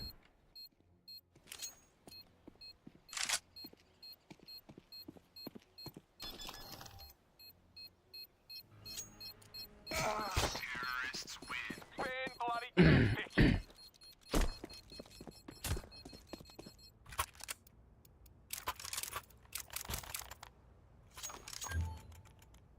Thank you.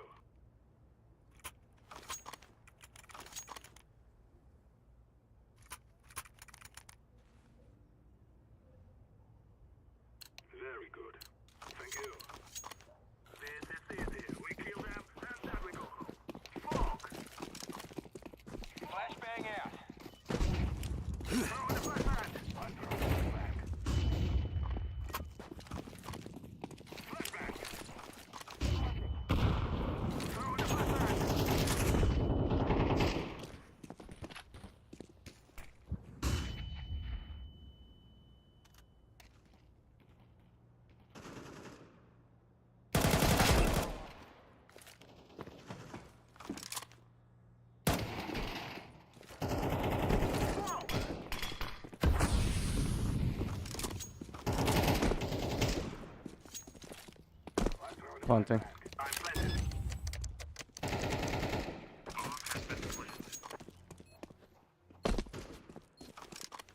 Throwing flashbang.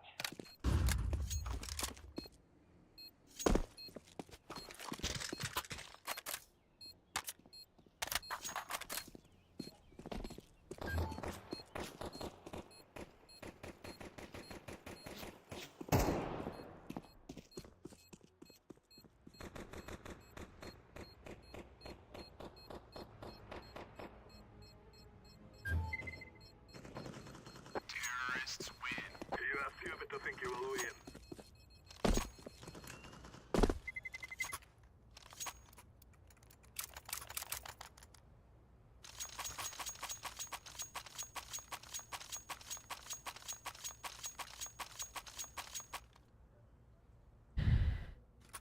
No.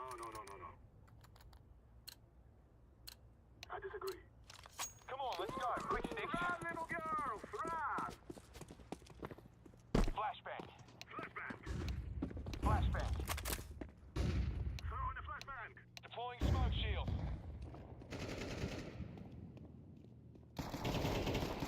Ecoing. They're ecoing. 3A, 3A.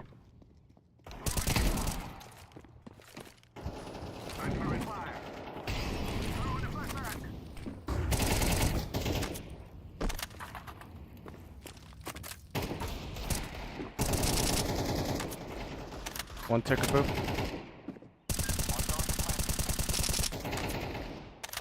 Last guy CT.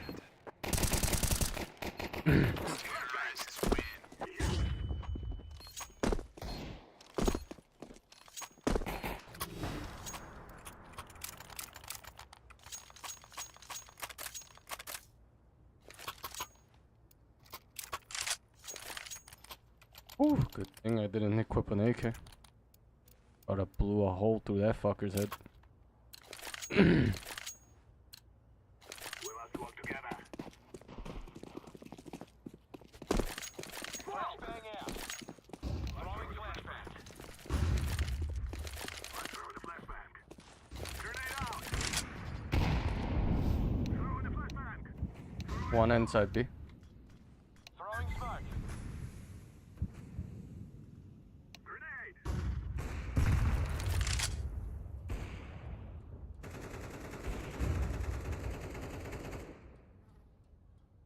One inside connector. One's B short.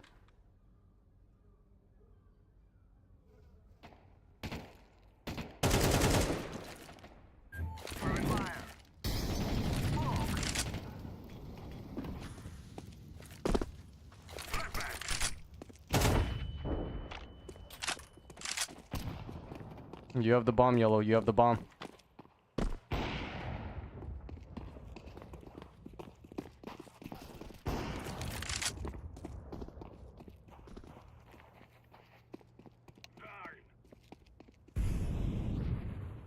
Activating the bomb. Bomb has been planted.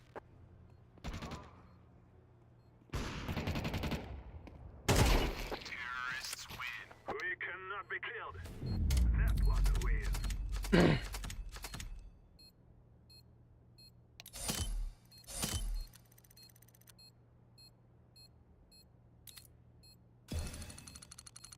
Okay. Wonderful. Wow. Almost 15K, huh? You took hydrocodone? Yeah. When? For my elbow surgery. When was that? Like 4 hours ago. 4 hours ago? Yeah, so it should be pretty well out of my system, I would think. How much are you prescribed? I think it's 10 pills or something. Oh, I thought you said you took 10 pills. I'm like, good no. God, man. They call it an ambo. Yeah, holy crap. Okay. So you took... What's the milligrams? 5. You took 5? It's the prescription is 5 whatever and 325. Like the time release stuff? I just had elbow surgery. Okay. Schuler says he's nervous about the prescription medication he had taken, This raises suspicion, as he would have nothing to worry about if he had consumed a prescribed drug. His distress only increases as he's told the other car he had hit hadn't been found yet. So let me ask you this. Are you nervous more so because of the prescription medications you took? No, I've taken them before. It was just I honestly got lost. Did they find the other car on the freeway? I'm not sure. I'll see now, I'm not sure. You want to have the DPS guy talk to him? No problem.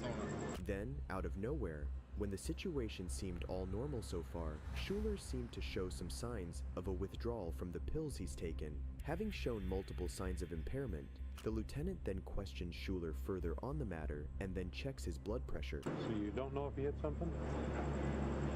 I hit something, definitely, yeah. But you don't know if it was a car, I don't know if it was median, a car. or I what? thought it was I don't know if it's a median, but on the outside lanes. Right. I think I veered into that and then came back over. And You haven't been drinking anything tonight? No. At this point of the investigation, Schuler's behavior shows extreme anxiousness, nervousness, and he's sweating profusely. All signs that, combined with his testimony, could mean that it's not alcohol that we're dealing with here. What have you taken today?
prescription ibuprofen, prescription hydrocodone, acetaminophen. We get 2 players just beneath the CT spawn. Good frag grenade, chipping away at 4 of them. Follow-up nade only chips Lackey. 3 CT standing out in the open. Bit of a shooting gallery, but Donk is fast.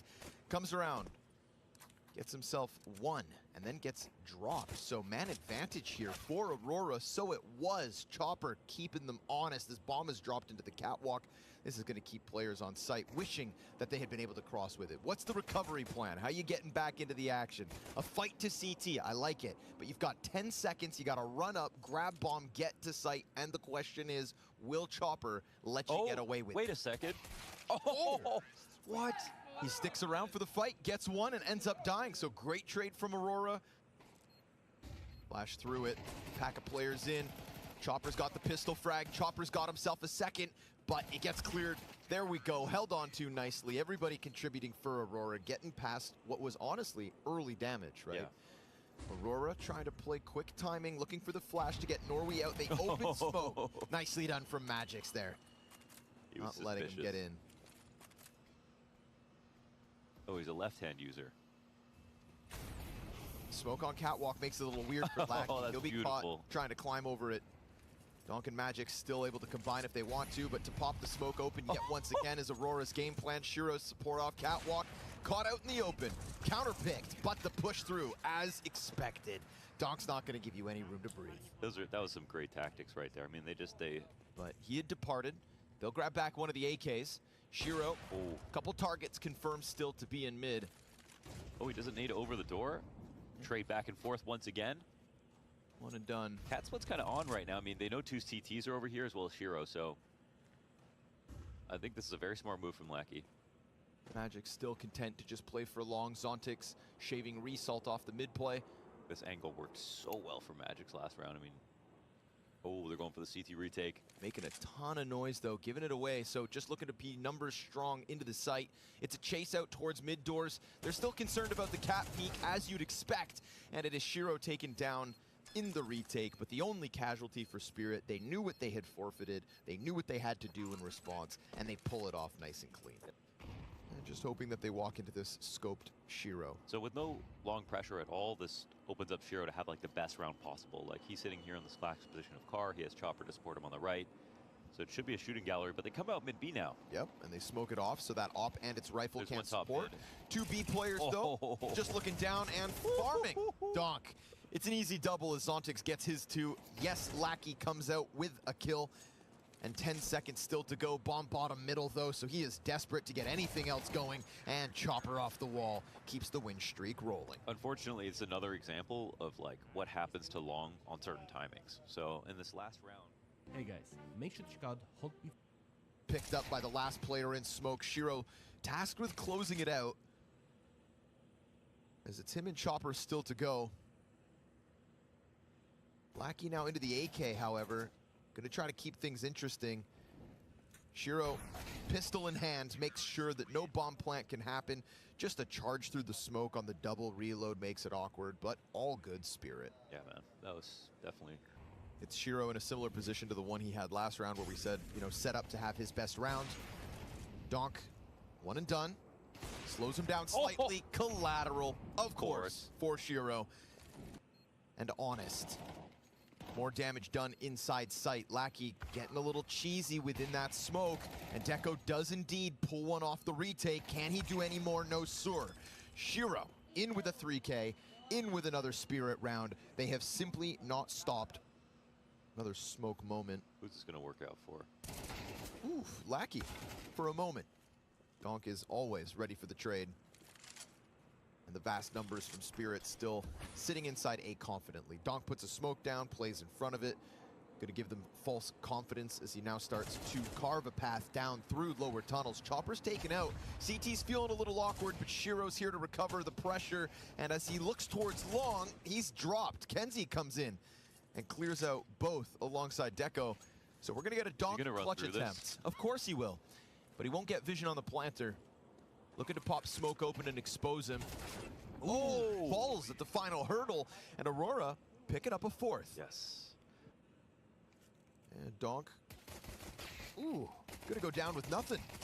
Kenzie had a chance at a double kill as he was left there on his own. They're gonna walk into tunnels simultaneously. Lackey looking to keep pressure on the flank. This is nice. You know, it was very passive from Aurora, but now getting active once Spirit start to show their hand. And the timing, perfect. Oh, right when Zontix turns around. It'll push him forward into this A exec. Oof, nice headshots coming out from the USPs. Pistol and conversions, the 3-0 start for Aurora in the first half. Looking to extend that now. Resol and Deco gonna close down on the A site, so majority alive for Aurora. Both pistols in your back pocket. Convert fully, and next thing you know, you've got at least 6. Yeah, and that's excellent shooting. Like, they can go up mid B if they pull that rotation. So he's just trying to trick this one CT, and it's Kenzie tucked into the box. Are they going to clear this? No, they won't, and they won't get the kill either. Nicely done. Sits in the corner, expects them. Last swing out from Catwalk, all they have to work with now. Guns doing wonders for Aurora. Head down, Deco comes out with the damage on Magix. Donk is still alive and kicking and looking to thrive as he gets 3 kills. He is everything inside of this A site, but down he goes finally, and that damage done by Deco cues Lackey's 2K up. Aurora will stop their first weapon. Now they're in a good spot, actually. I mean, it's just Kenzie on the site. Deco can support from below. Shiro's got to get that bomb over eventually. Kenzie just pulling him in nice and slowly, but sure enough, Donk comes in, pulls Deco off. It's the flank from Lackey. The bomb not going to get planted. Ooh, and he even takes the duel to Donk. Could have just walked back, could have let time expire. And over top goes Chopper, and still with Shiro in middle as the anchor. Team Spirit to take their lead right back. And how did Shiro figure that out? Shiro could have definitely died coming through the smoke on that timing. It was really looking like all of Spirit were going to pull back and maybe go through tunnels, but then, you know, hesitation from Shiro to take that risk. It's like, I'm not done here. There's something calling me through the smoke. And honestly, with a player who has so few deaths per round, right? Shiro, Team Spirit don't follow through entirely, but the peak. Norway thinking he could get something going. Instead, he's dead. Ops, both sides looking to succeed inside B. Zontix, the open play because of the frag. Nicely done. Taking the utility out of their hands and taking man advantage into the doubles. This is Kenzie's catwalk presence once more. Shiro and Chopper gonna have to try to pull this back. And they'll split up for the time being. CT peak gets punished, and so maybe there is a thread to pull on. There is. There's certainly time as well. And damage too.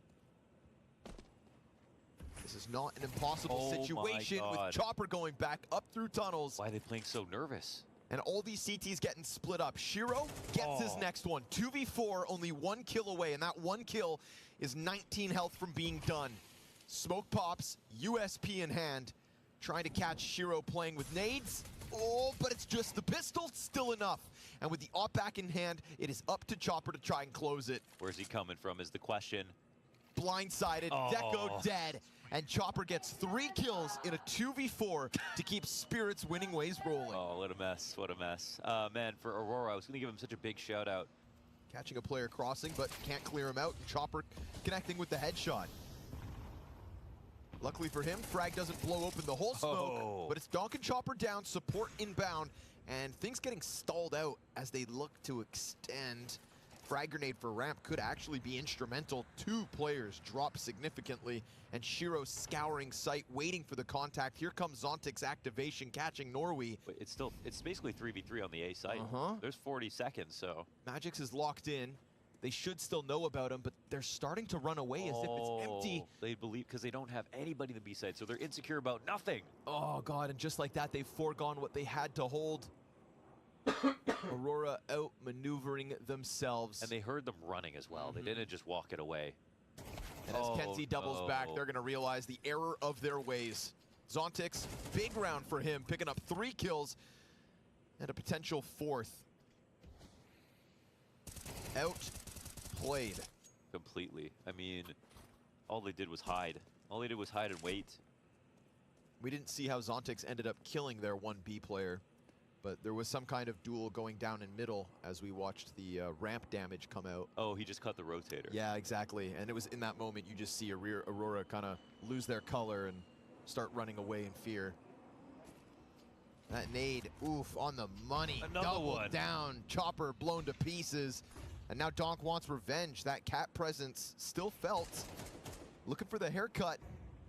But there's also a mid player ready to swing off doors too, if needed. Meanwhile, this gap in the defense of Long has been exploited by Magix. He's finding the space. Donk waits for the door peek, which looks to be setting itself up. But now it's lost its support as the smoke plumes. And oh, he comes out into the pocket behind Xbox. Big play from Norway, but bigger position from Zontix. In middle, he will serve as the anchor for everybody to swing back into B. And poor Deco's got pressure ahead of him, flanks behind him. He is swarmed, and he is screwed. Bomb to go down inside of the B site, uncontested. Magic's just gonna leave ghosts behind Deco as he's so concerned about the flank, but Team Spirit losing both the pistols, losing the conversion points right after, and still walking away with a 13-8 victory. Oh, wow. Yeah, when you put it like that. Moments for Aurora within this that could have been, but ultimately Team Spirit proving they're simply better. Yeah, that's a good way to put it, though. I mean, it feel like the game was closer because I think... Throw that flashbang as he lost Shiro, whose P250 has now been picked up by Donk. So Donk with armor, P250, and a kill in response as the smokes are still up, giving a chance for Spirit to lean back and hang on. Retake attempt, so far denied. Norway not able to swing out and get Donk off back corner, so things looking tough in the face of Spirit's offense. Plus, Zontix late lurk around. Oh, he's not done. Donut. Donk is in with yet another, and Kenzie's just waiting for the response, but that response comes so late that the flank lands, and the only death. They're going way past this bomb site as well. Yeah. Zontix and Donk just looking for the rotators, not even the plant. But throwing nades out, Zontix almost caught, exposed to Norway, who's not able to stop him. Chopper will plant bomb right before dying, though. Catch Magix toward mid lane, and we've got ourselves a 4v3 queued up.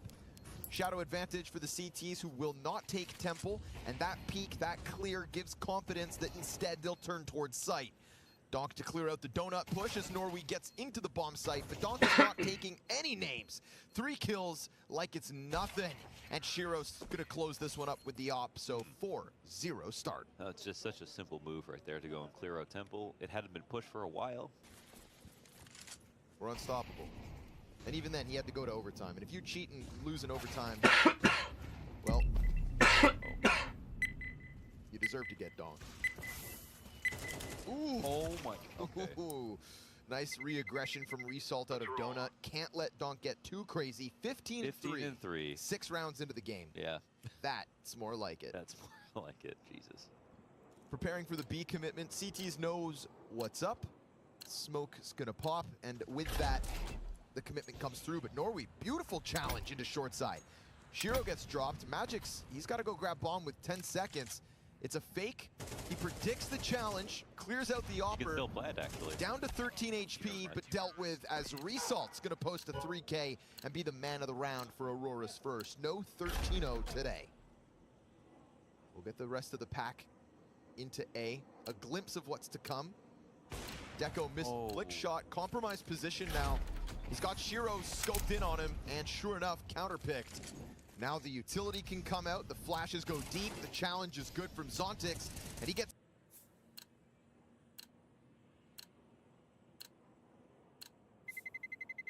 Let's roll. Let's move.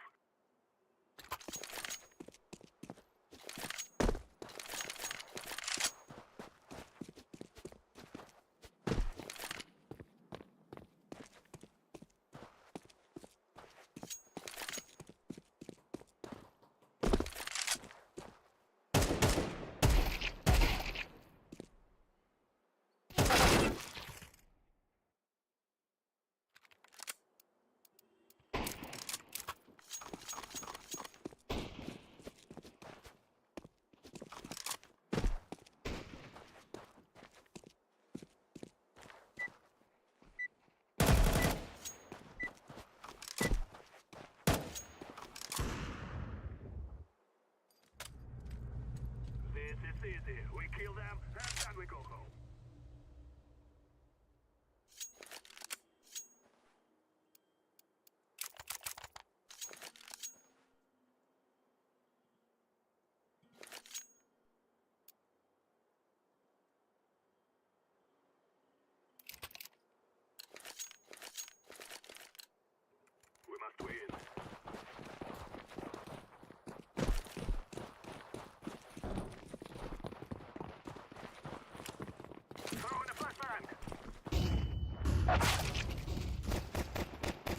Lower.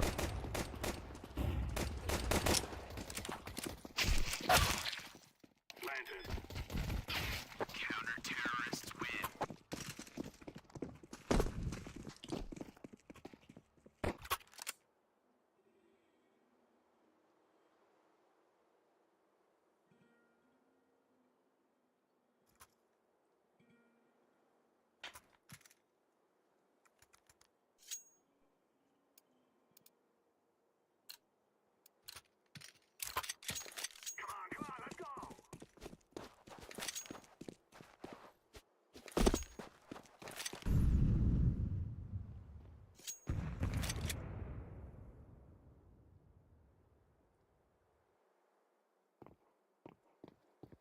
Lower tunnel.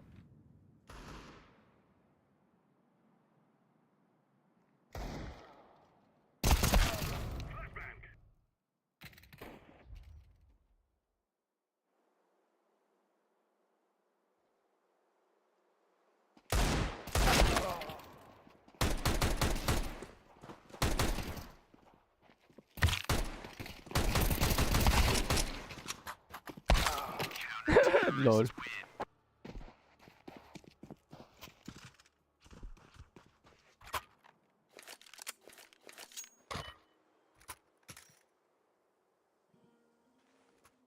And we just gotta keep forcing. By me.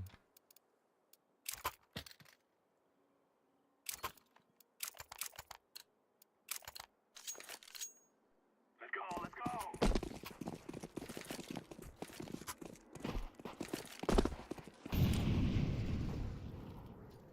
Right through the flashbang.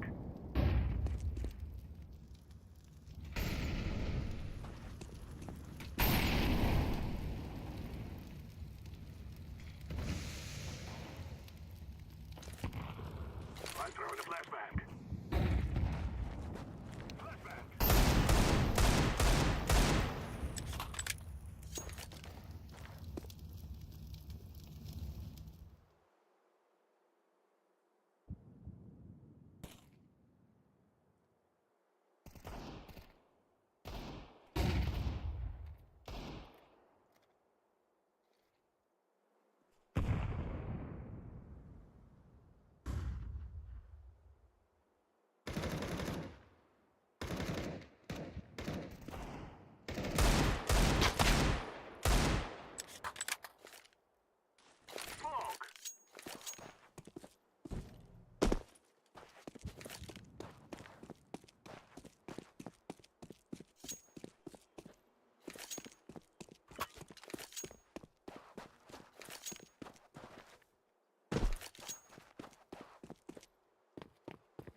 Counter-terrorists win.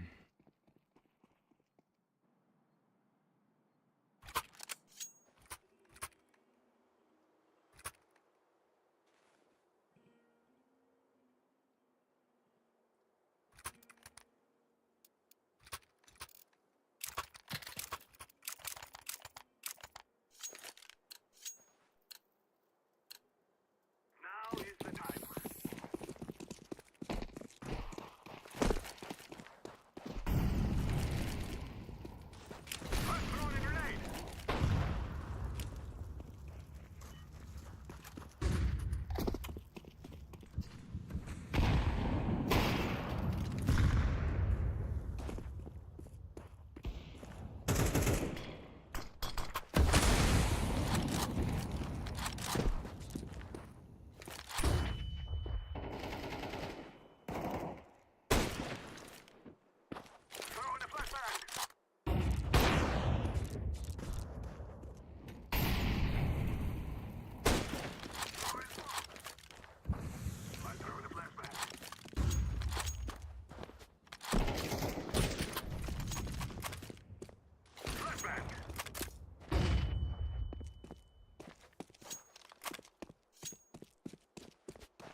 Fuck.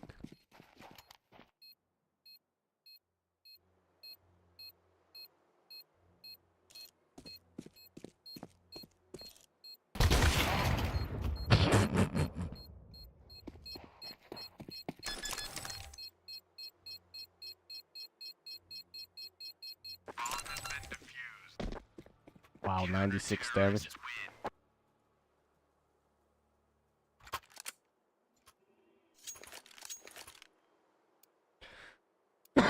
Holy.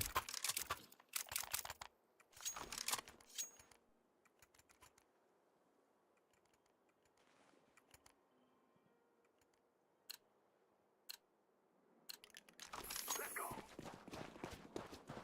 Smoke. I'm throwing a flashbang. Flashbang. Throwing a flashbang. Grenade.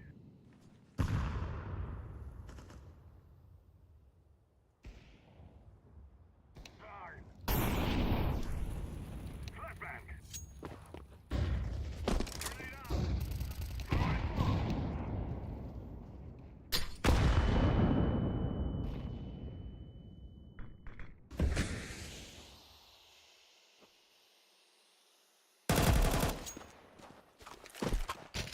Throwing smoke. I'm throwing a flashbang. Smoke.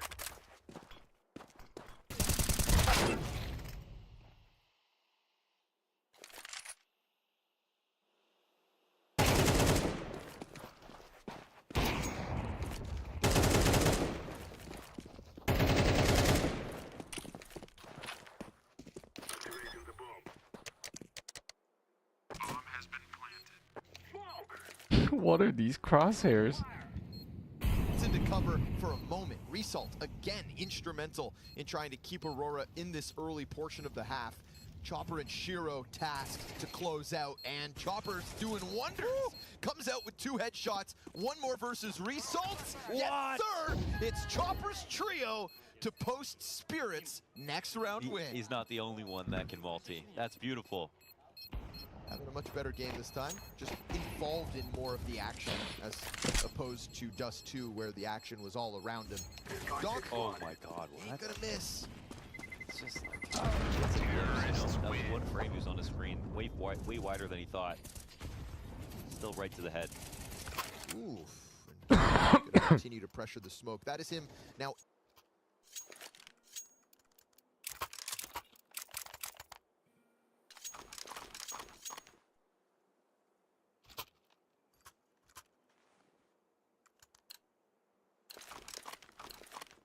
This is what we have been working for.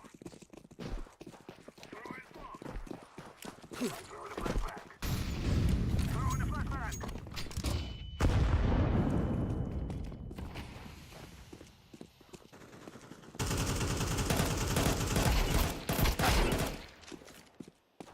Smoke.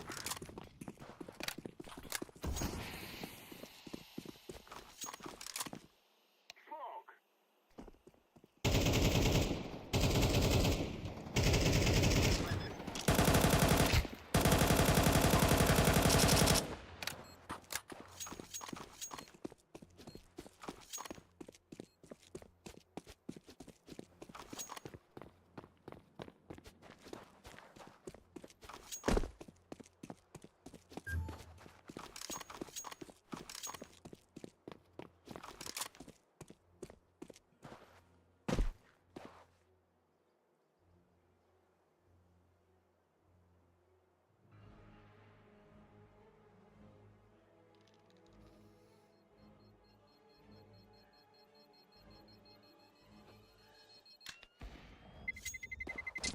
Terrorists win. You'll cry like bandits before you die.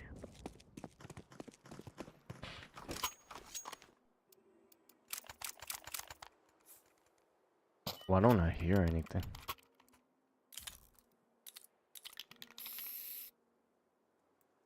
The heck? Do it to here.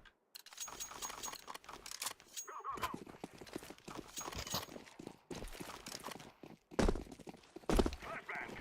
I'm throwing a flashbang.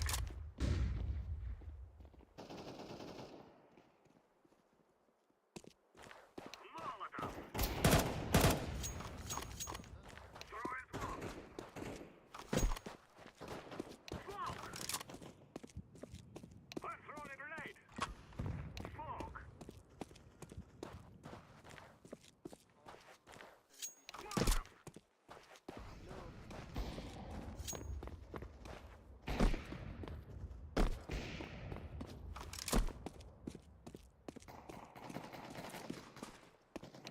Activating the bomb. Terrorists win. You think you can kill us?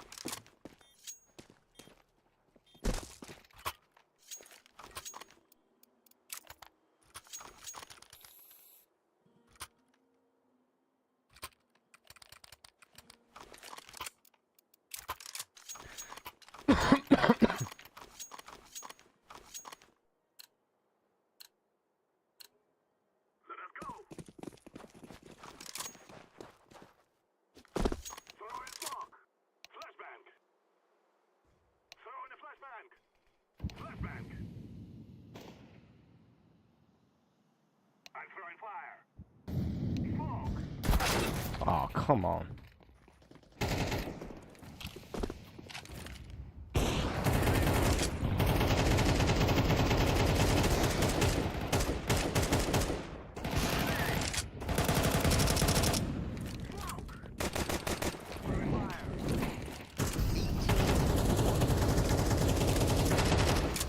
He tries to teach them. Every bullet hits. Mashes your head. 20 and 4. Laughing.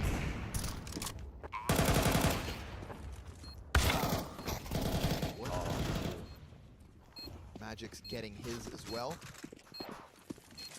Tough. Oh, great nade. Kenzie floating around. Norway, double kill. But Celtics has the trade frag, which is open to the side, which is desperate to counter the assault to try and Other than could have had. Just something just like way too cool, like Death Scythe or something like Right, that. You know what I mean? It's like sure, yeah. It's just like a funny name. Bubonic. Yeah.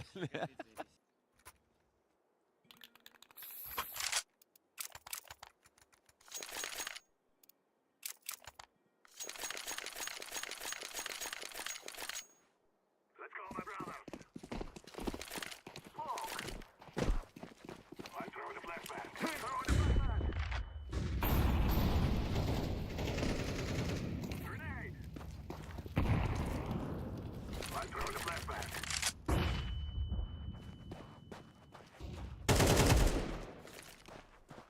I'm throwing fire. I'm throwing a grenade. Smoke. Flashbang.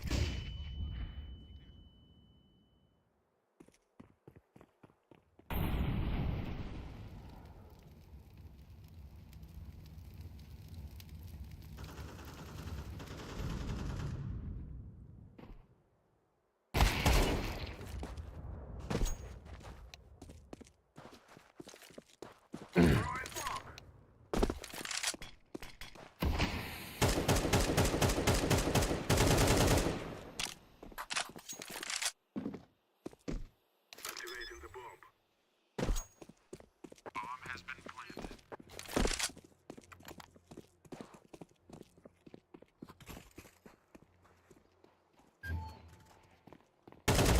Terrorists win. Sierra.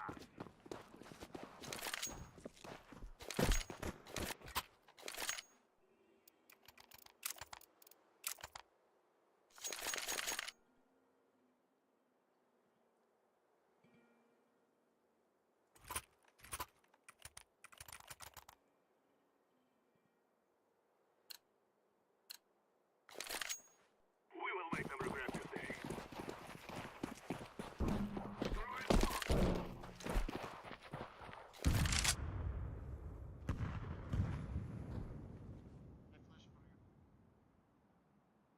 Throw in a flashbang. Flashbang.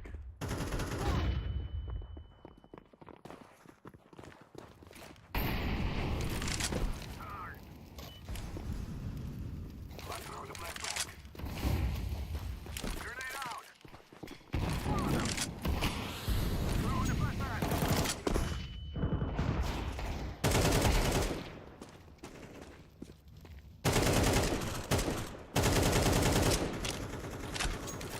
I'm planted. Bomb has been planted. Terrorists win. Where are the real men?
I'm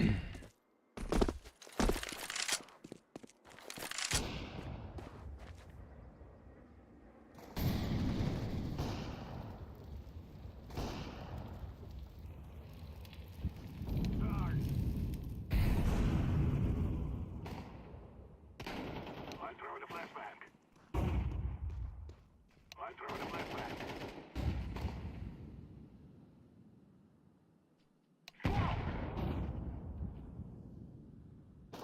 I'm throwing a grenade. Decoy.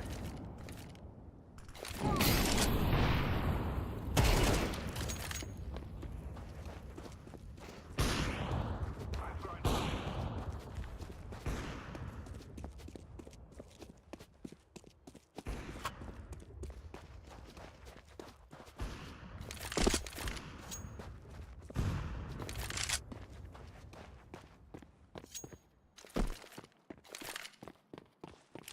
Throwing smoke. Grenade out. Throwing fire. Bomb has been planted.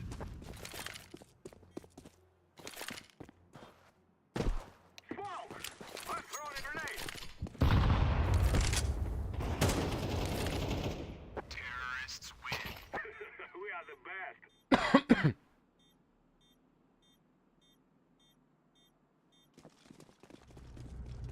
Watch out. These boys have got a bit of an arsenal and they don't mind using it. 碰蒙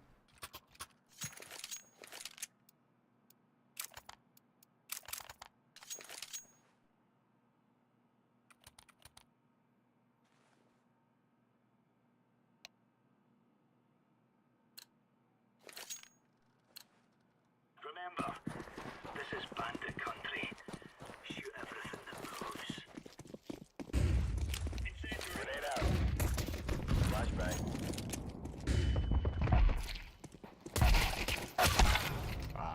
One long.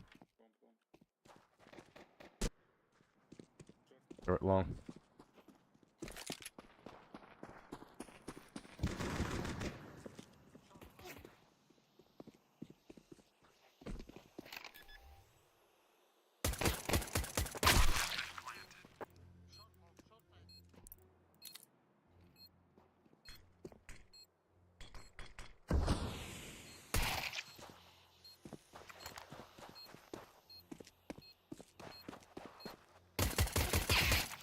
Nice. Defusing.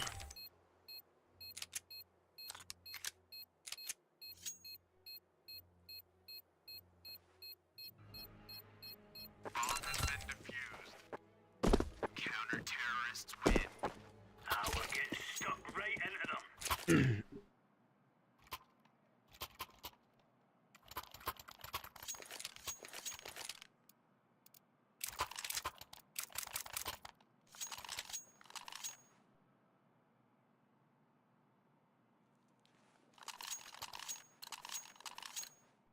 Let's give it to them, boys.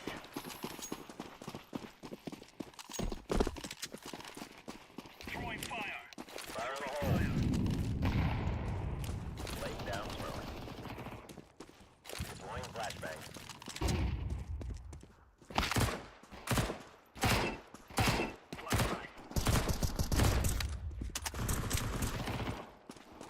Throwing flashbang. Smoke.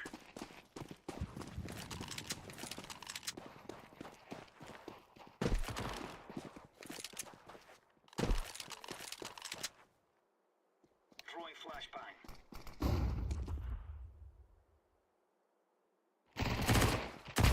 Counter-terrorists win. There's no stopping us.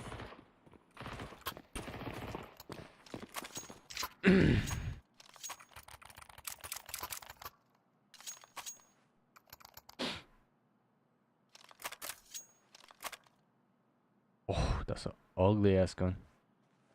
Jesus. Who made this abomination?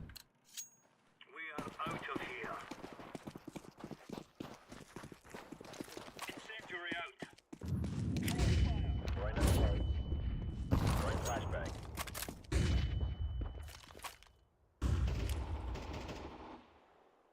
Laying down smoke. Throwing smoke. Deploying flashbang. Too long. Flashbang. Grenade. Deploying flashbang.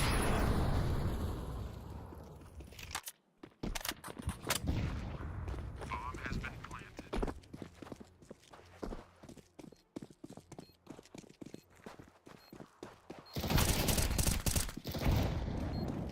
Defusing the bomb.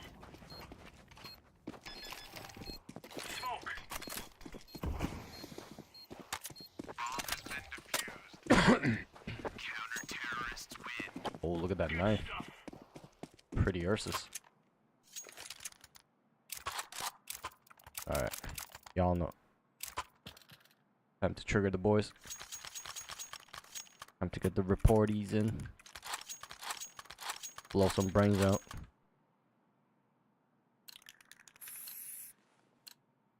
Acquitted country man.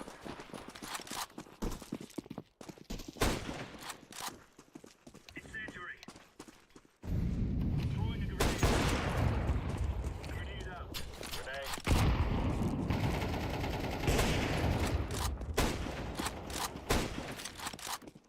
Flashbang. Incendiary out. Deploying flashbang.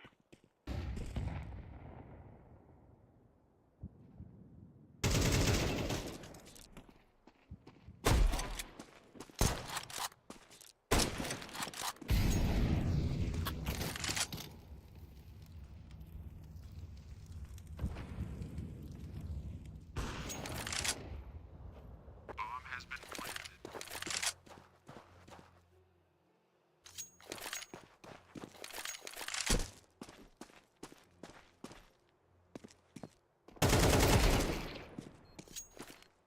Flashbang.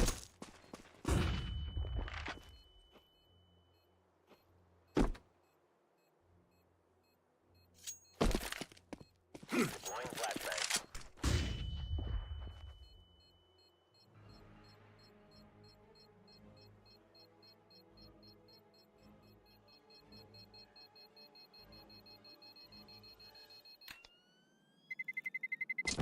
Terrorists win.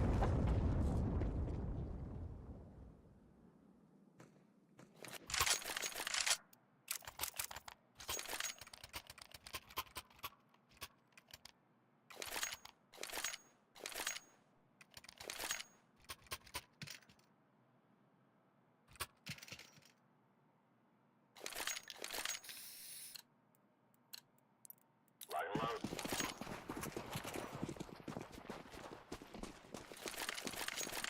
Throwing fire. Throwing a grenade.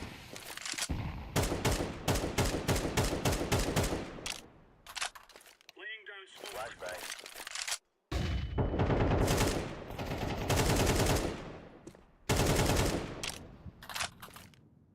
Throwing flashbang.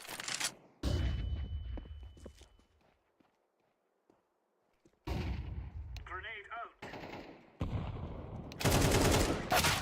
Oh my god, I whiffed that. Bro. Incendiary out. Grenade out. Bomb has been planted. Nice, nice. Terrorists win. Oh, that was actually okay.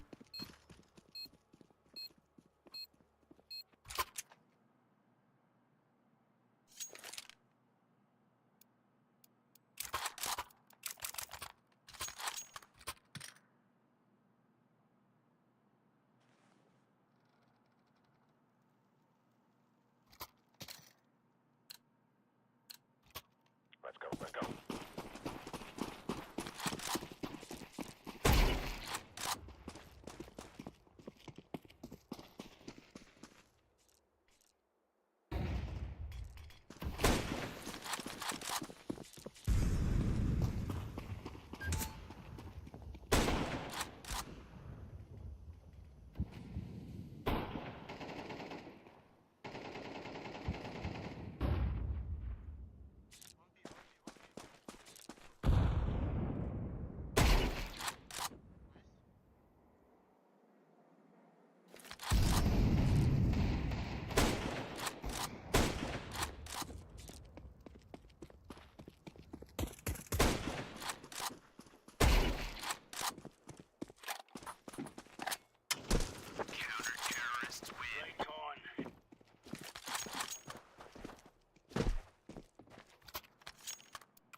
Damn, did I just get 3 headshots? Bro, Portal. I would rip though. Bitch got fucked. Let's go.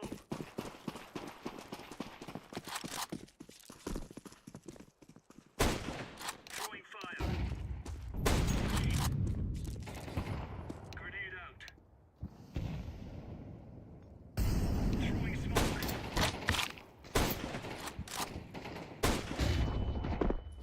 Fire in the hole. Throwing a grenade. Throwing fire. Flashbang.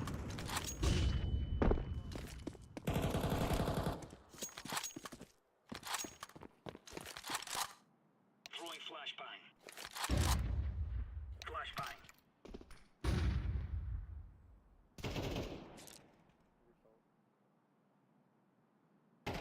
Counter-terrorist win. All right.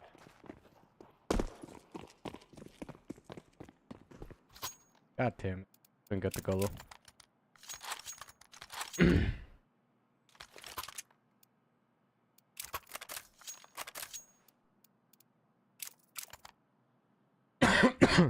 Oh, look.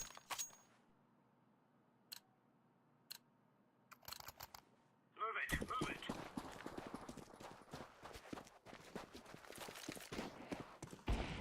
It's in.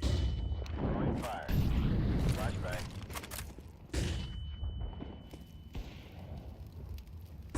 Grenade out. Smoke.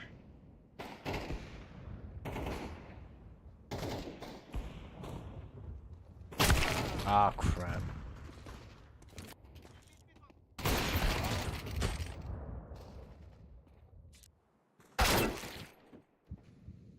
And this man's insane. This man's correct. Your Daniel's cracked.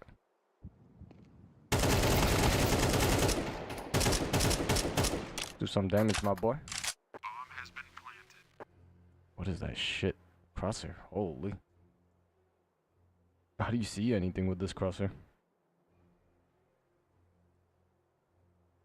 Oh my god, that crosshair is crazy.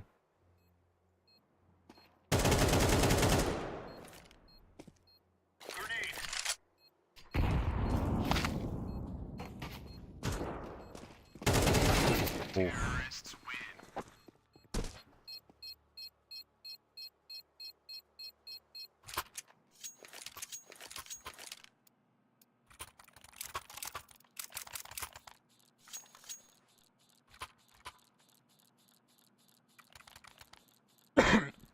Seems like they're top fraggers.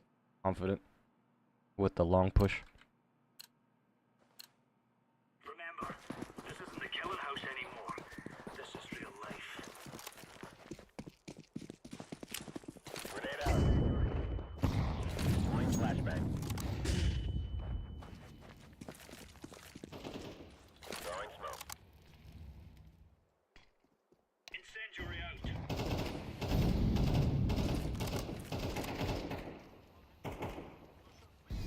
Smoke.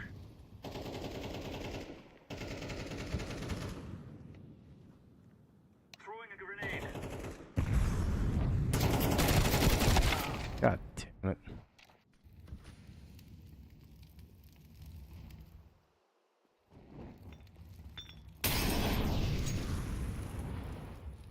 Norwing. Oh, result. Smokes go over top. At least he's going to draw him into Kenzie. There you Nice. go. They're trying to chase him down, and Yikes. yeah, caught with a Molotov. 3 kills off Kenzie's lane push. So let's see if Zontix has got that little X factor. No, sir. A close from Aurora. It's a second round. To 11. So the numbers to your favor. Back-to-back bomb plants. Can you hold on this time? Nor are we getting a little deeper into Temple? Come on, Donk's almost dead already. 1 bullet's all you're gonna need. He's gonna clear this, right? He's not even gonna peek it. He's gonna double back around. Meanwhile, Kenzie holding on to the bomb site. So this one is an Oof. Aurora force buy that works out for a third. That TK though. Blackie will be caught back turned. Chopper.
continuing to farm. They gotta be careful, actually. There's still a lot of time on the bomb.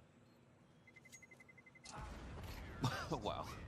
He won't hold on at all. So everyone dies. It's bittersweet. Nobody can really set him up, so it's going to be the dry duel. He's hoping to wrap around them. Meanwhile, as they push forward, it all falls apart. Zontix found out to be in cave. 1v3 demanded of him. He's got the molly, he's got the kit, but only the one kill. And so, Aurora, good Molotov to get the rifle off its position to follow through with the hit. Yeah, that flank from Result now is A little bit faster than they may expect, but as they take the fight down ramp, they do get one. It's a slower flank. Result trying to get in. Eventually that timer is going to tick in their minds, and Magix, he's got cover from the pillar. Result will find them. Nicely done. Just seconds ahead of their expectations, but it is Donk in a 1v2 with 30 kills on the line in this clutch. For 30 frags and a 12th round win, and the T's split up.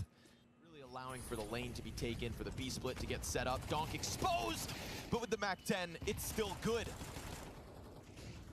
MP9 exchanged hands. Zontix picking up the slack. Top lane held on to, and it's this fight in middle that has queued up man advantage. Oh. And the potential for 12. Smoke's gonna come up though. Magic's dead. Evened out Norway to get the difference. Chopper 1v2. He's in between both of them.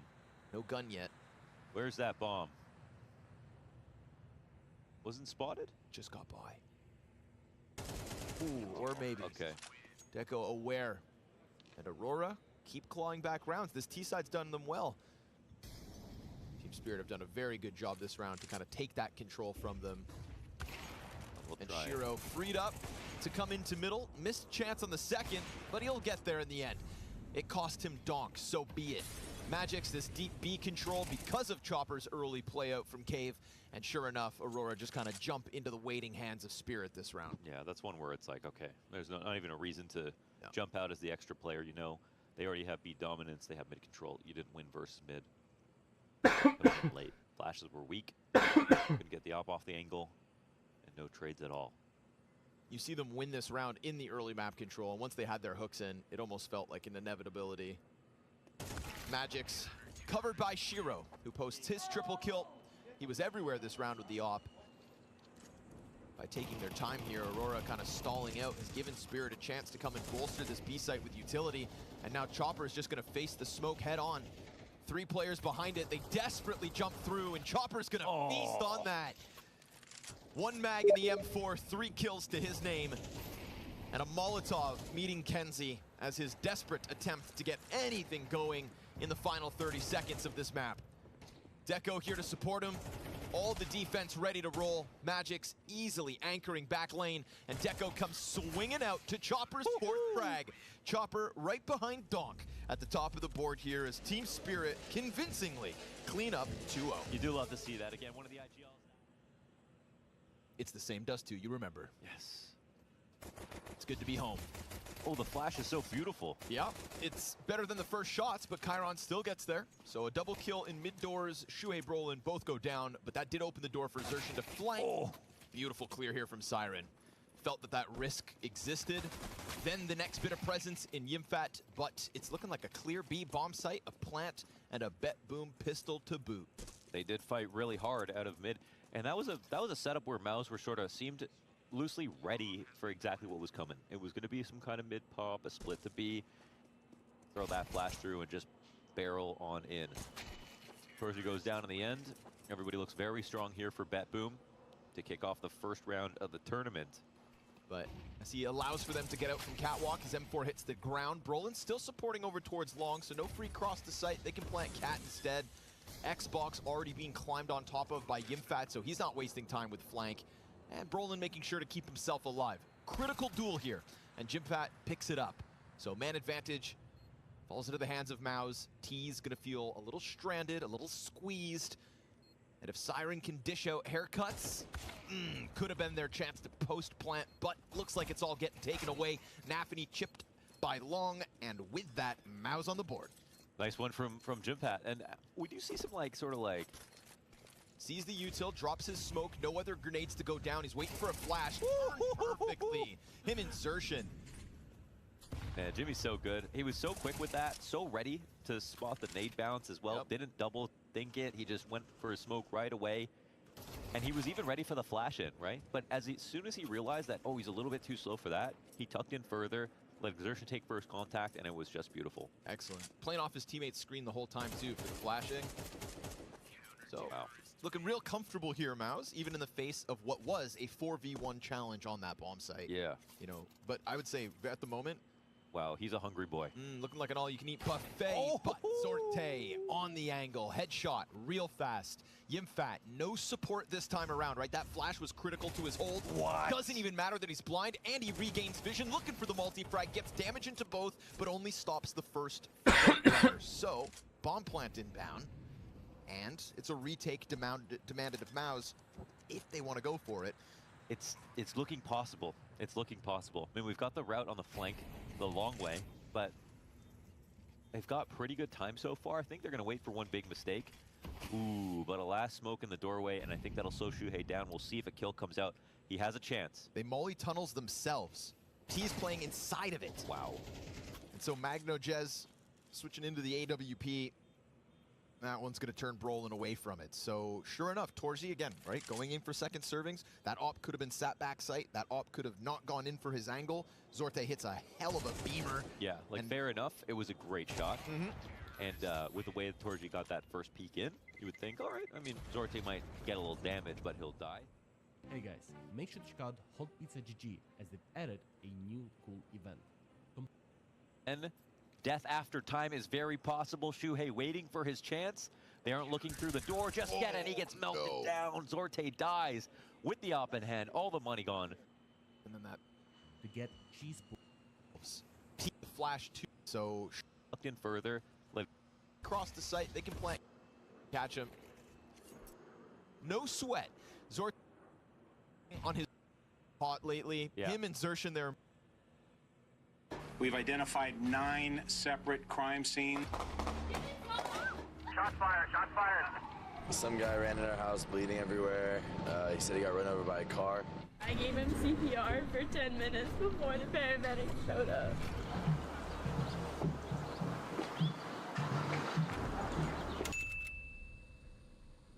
Hey, Elliot Roger here. You know, I never really heard him speak. He didn't talk. I mean, we didn't see this coming at all. I just don't know why this happened to our son. I've been doing a lot of thinking about how sad and unfair my life has been.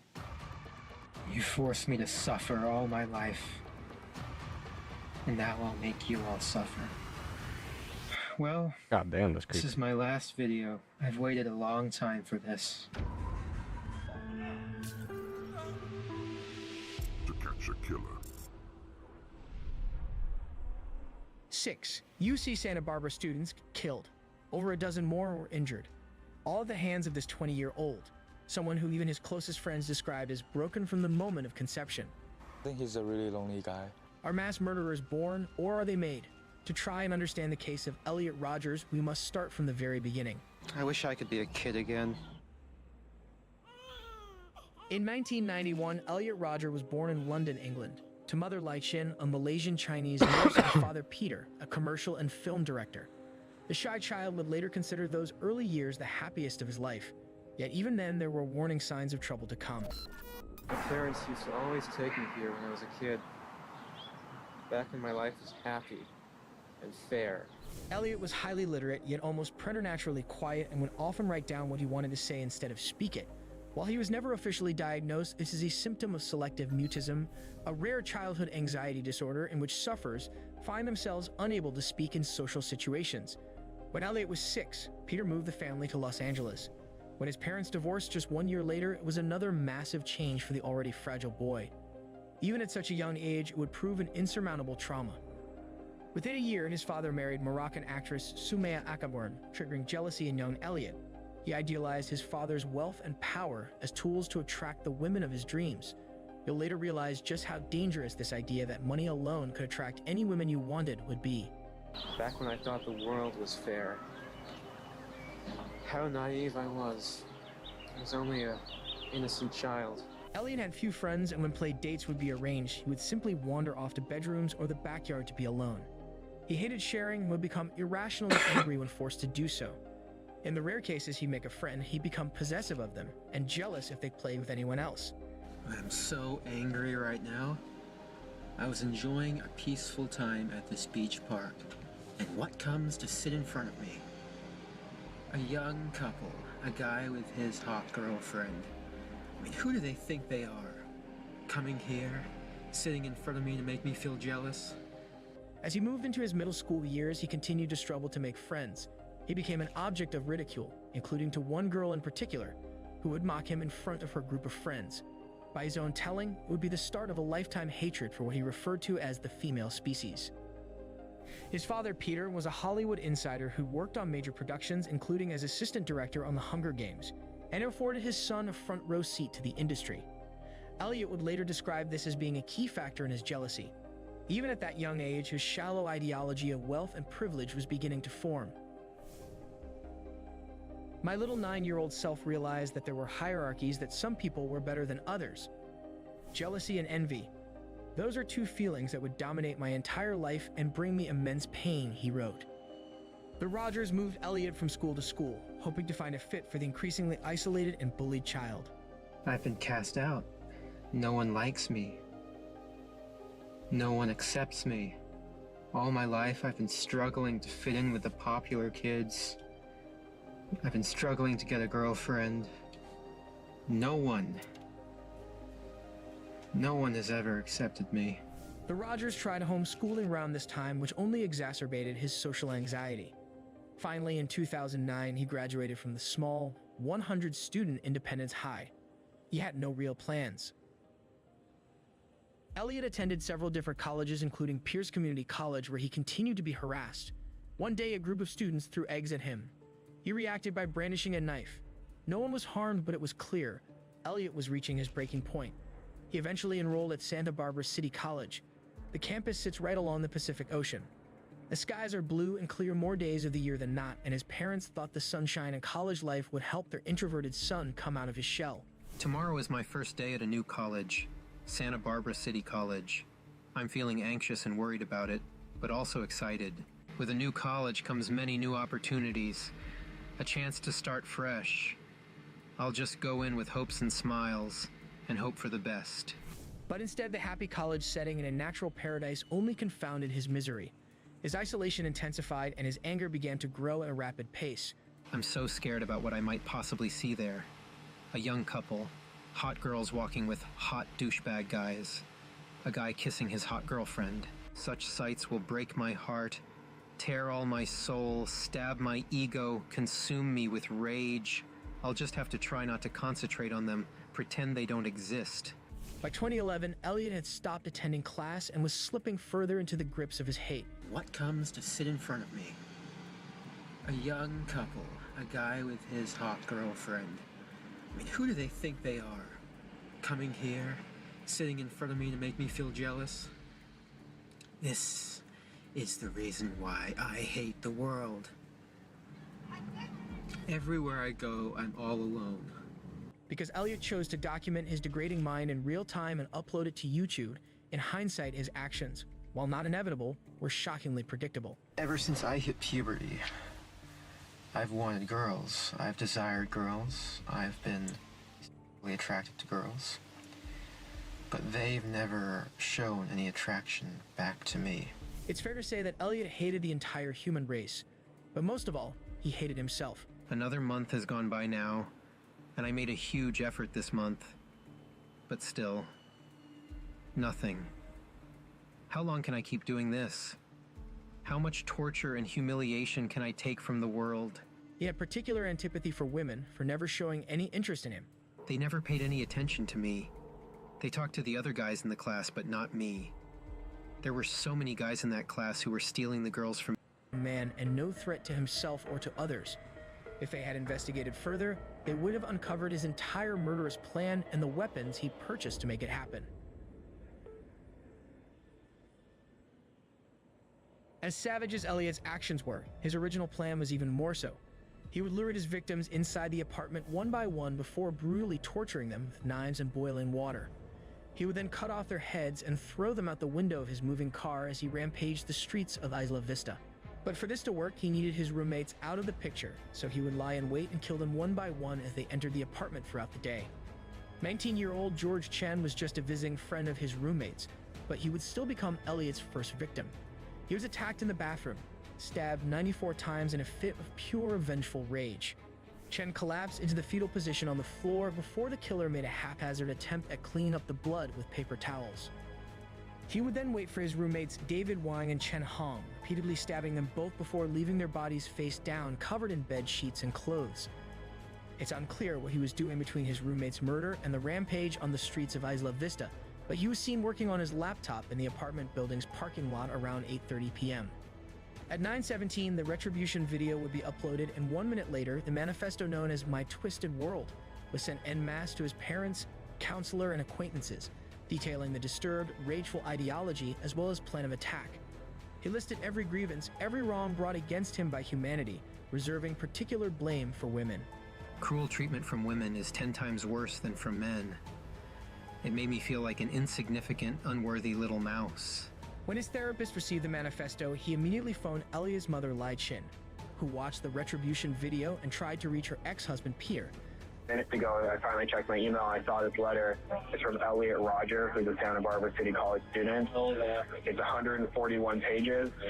And when you get to the end, which is where I went to immediately, page 134, it's a very detailed attack they plan on taking in Isla Vista, including shooting people and driving a car to intentionally run over pedestrians and then shoot himself. But as the mortified parents eventually rushed to Isla Vista, little did they know that it was much too late and had been for years. I am going to enter the hottest sorority house of UCSB. The killer drove to the Alpha Phi sorority house where a locked door would potentially save dozens of lives. Even though he had been stalking the house for weeks, he seemingly didn't realize that a code was required to enter. He knocked for several minutes, but the girls refused to answer. Furious, he would now take out his rage on anyone within sight. I'm getting advised that we got multiple gunshot wounds on the corner of Del Norte and Segovia. Del Norte and Segovia. Unfortunately, we need dramatic poetry. He spotted 3 girls standing outside and began firing at them.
So, free butt. You win the cash jackpot too. Yes, mate. Is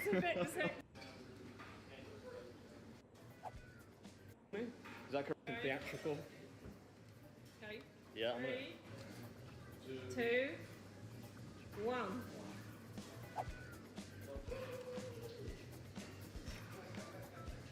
Tastes good.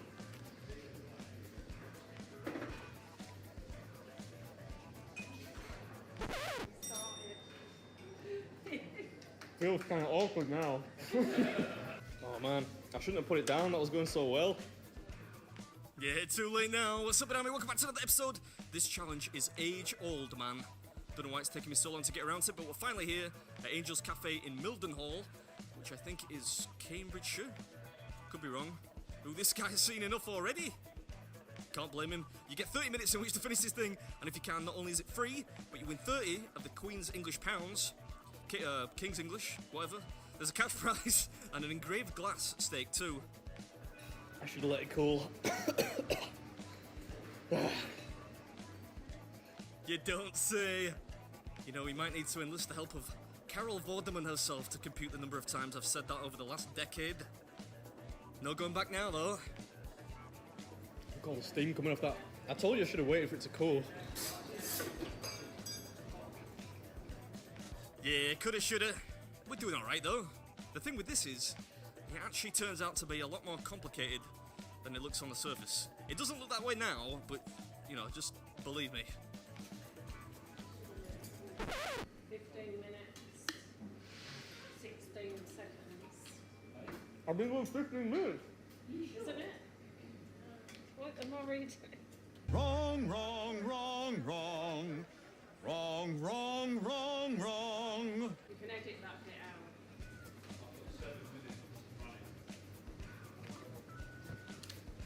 That sounds about right. You've done well. There's lots of potato in here.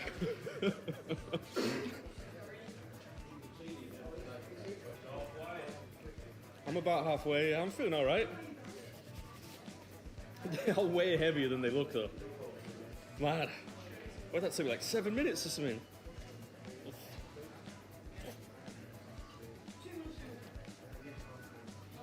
It's getting a bit murky now. I'll move that water out of the way. Come on, I'm gonna eat this like a burrito's supposed to be eaten. Come on. Feels like the size of a baby, you know what I mean? Like if you held it like this, you'd take a little picture. Hey, I think I got that new baby pose down pat. I think I might be a Jaffa between you and me though, so probably don't need to worry about that anytime soon. Matey boy's coming in clutch with the barbecue sauce. Oh, thank you. I believe you.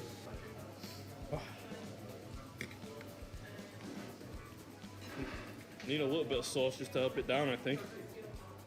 Yeah, the hardest part about this one is it is a little stuffy. There's a lot of potato in there, so after a while, swallowing becomes hard. Huh? Not gonna stop till the job's done. Yeah, I've never seen that before either. Yeah, fair point. It does the job as well as any receptacle though, doesn't it? And it's gonna help all that potato down, that's the important thing. How's my beard look? Yeah? Very, very kind of you. Yeah, to be fair, it is uncharacteristically clean at this point. Obviously taking all that feedback on board, that's what it is, yeah.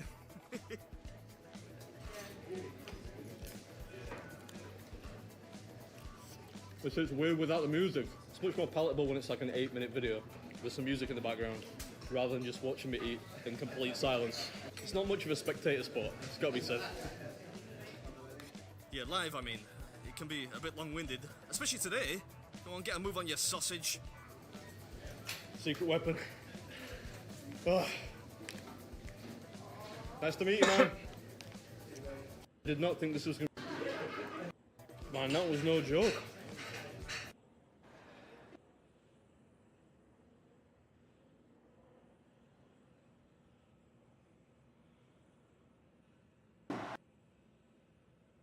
English breakfast. Because there are pancakes on there.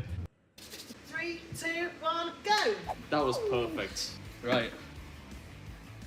An exemplary countdown, no doubt. I'll give that one a 7 out of 10. What's up, everybody? Welcome back to the episode and another breakfast challenge. Yeah, I mean, if you can get it down quick. The pancakes were delicious. It's all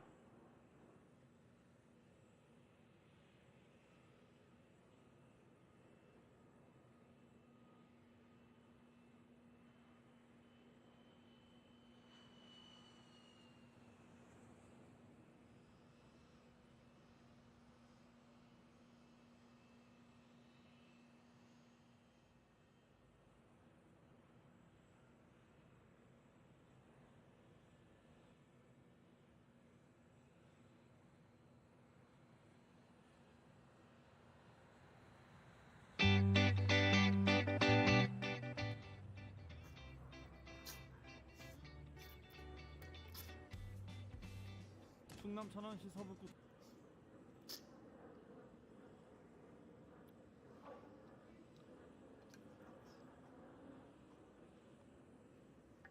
드린 대로 11,100원을 백혈병 소아암내폐에 기부하도록 하겠습니다. 국물은 제가 다 못 먹거든요.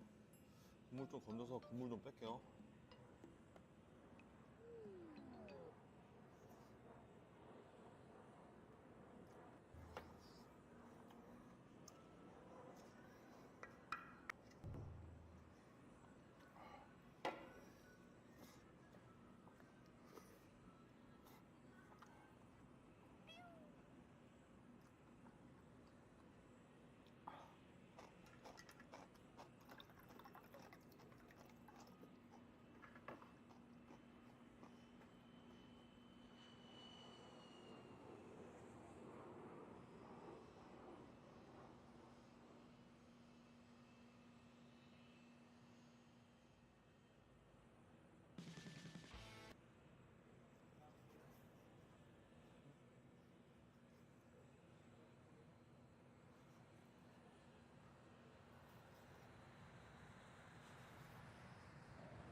제가 딸기를 먼저 먹는 이유가 뭐냐면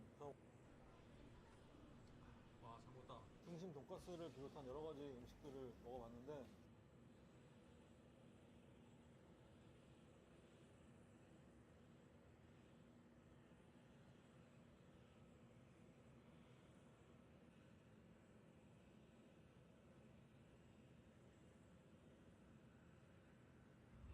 These are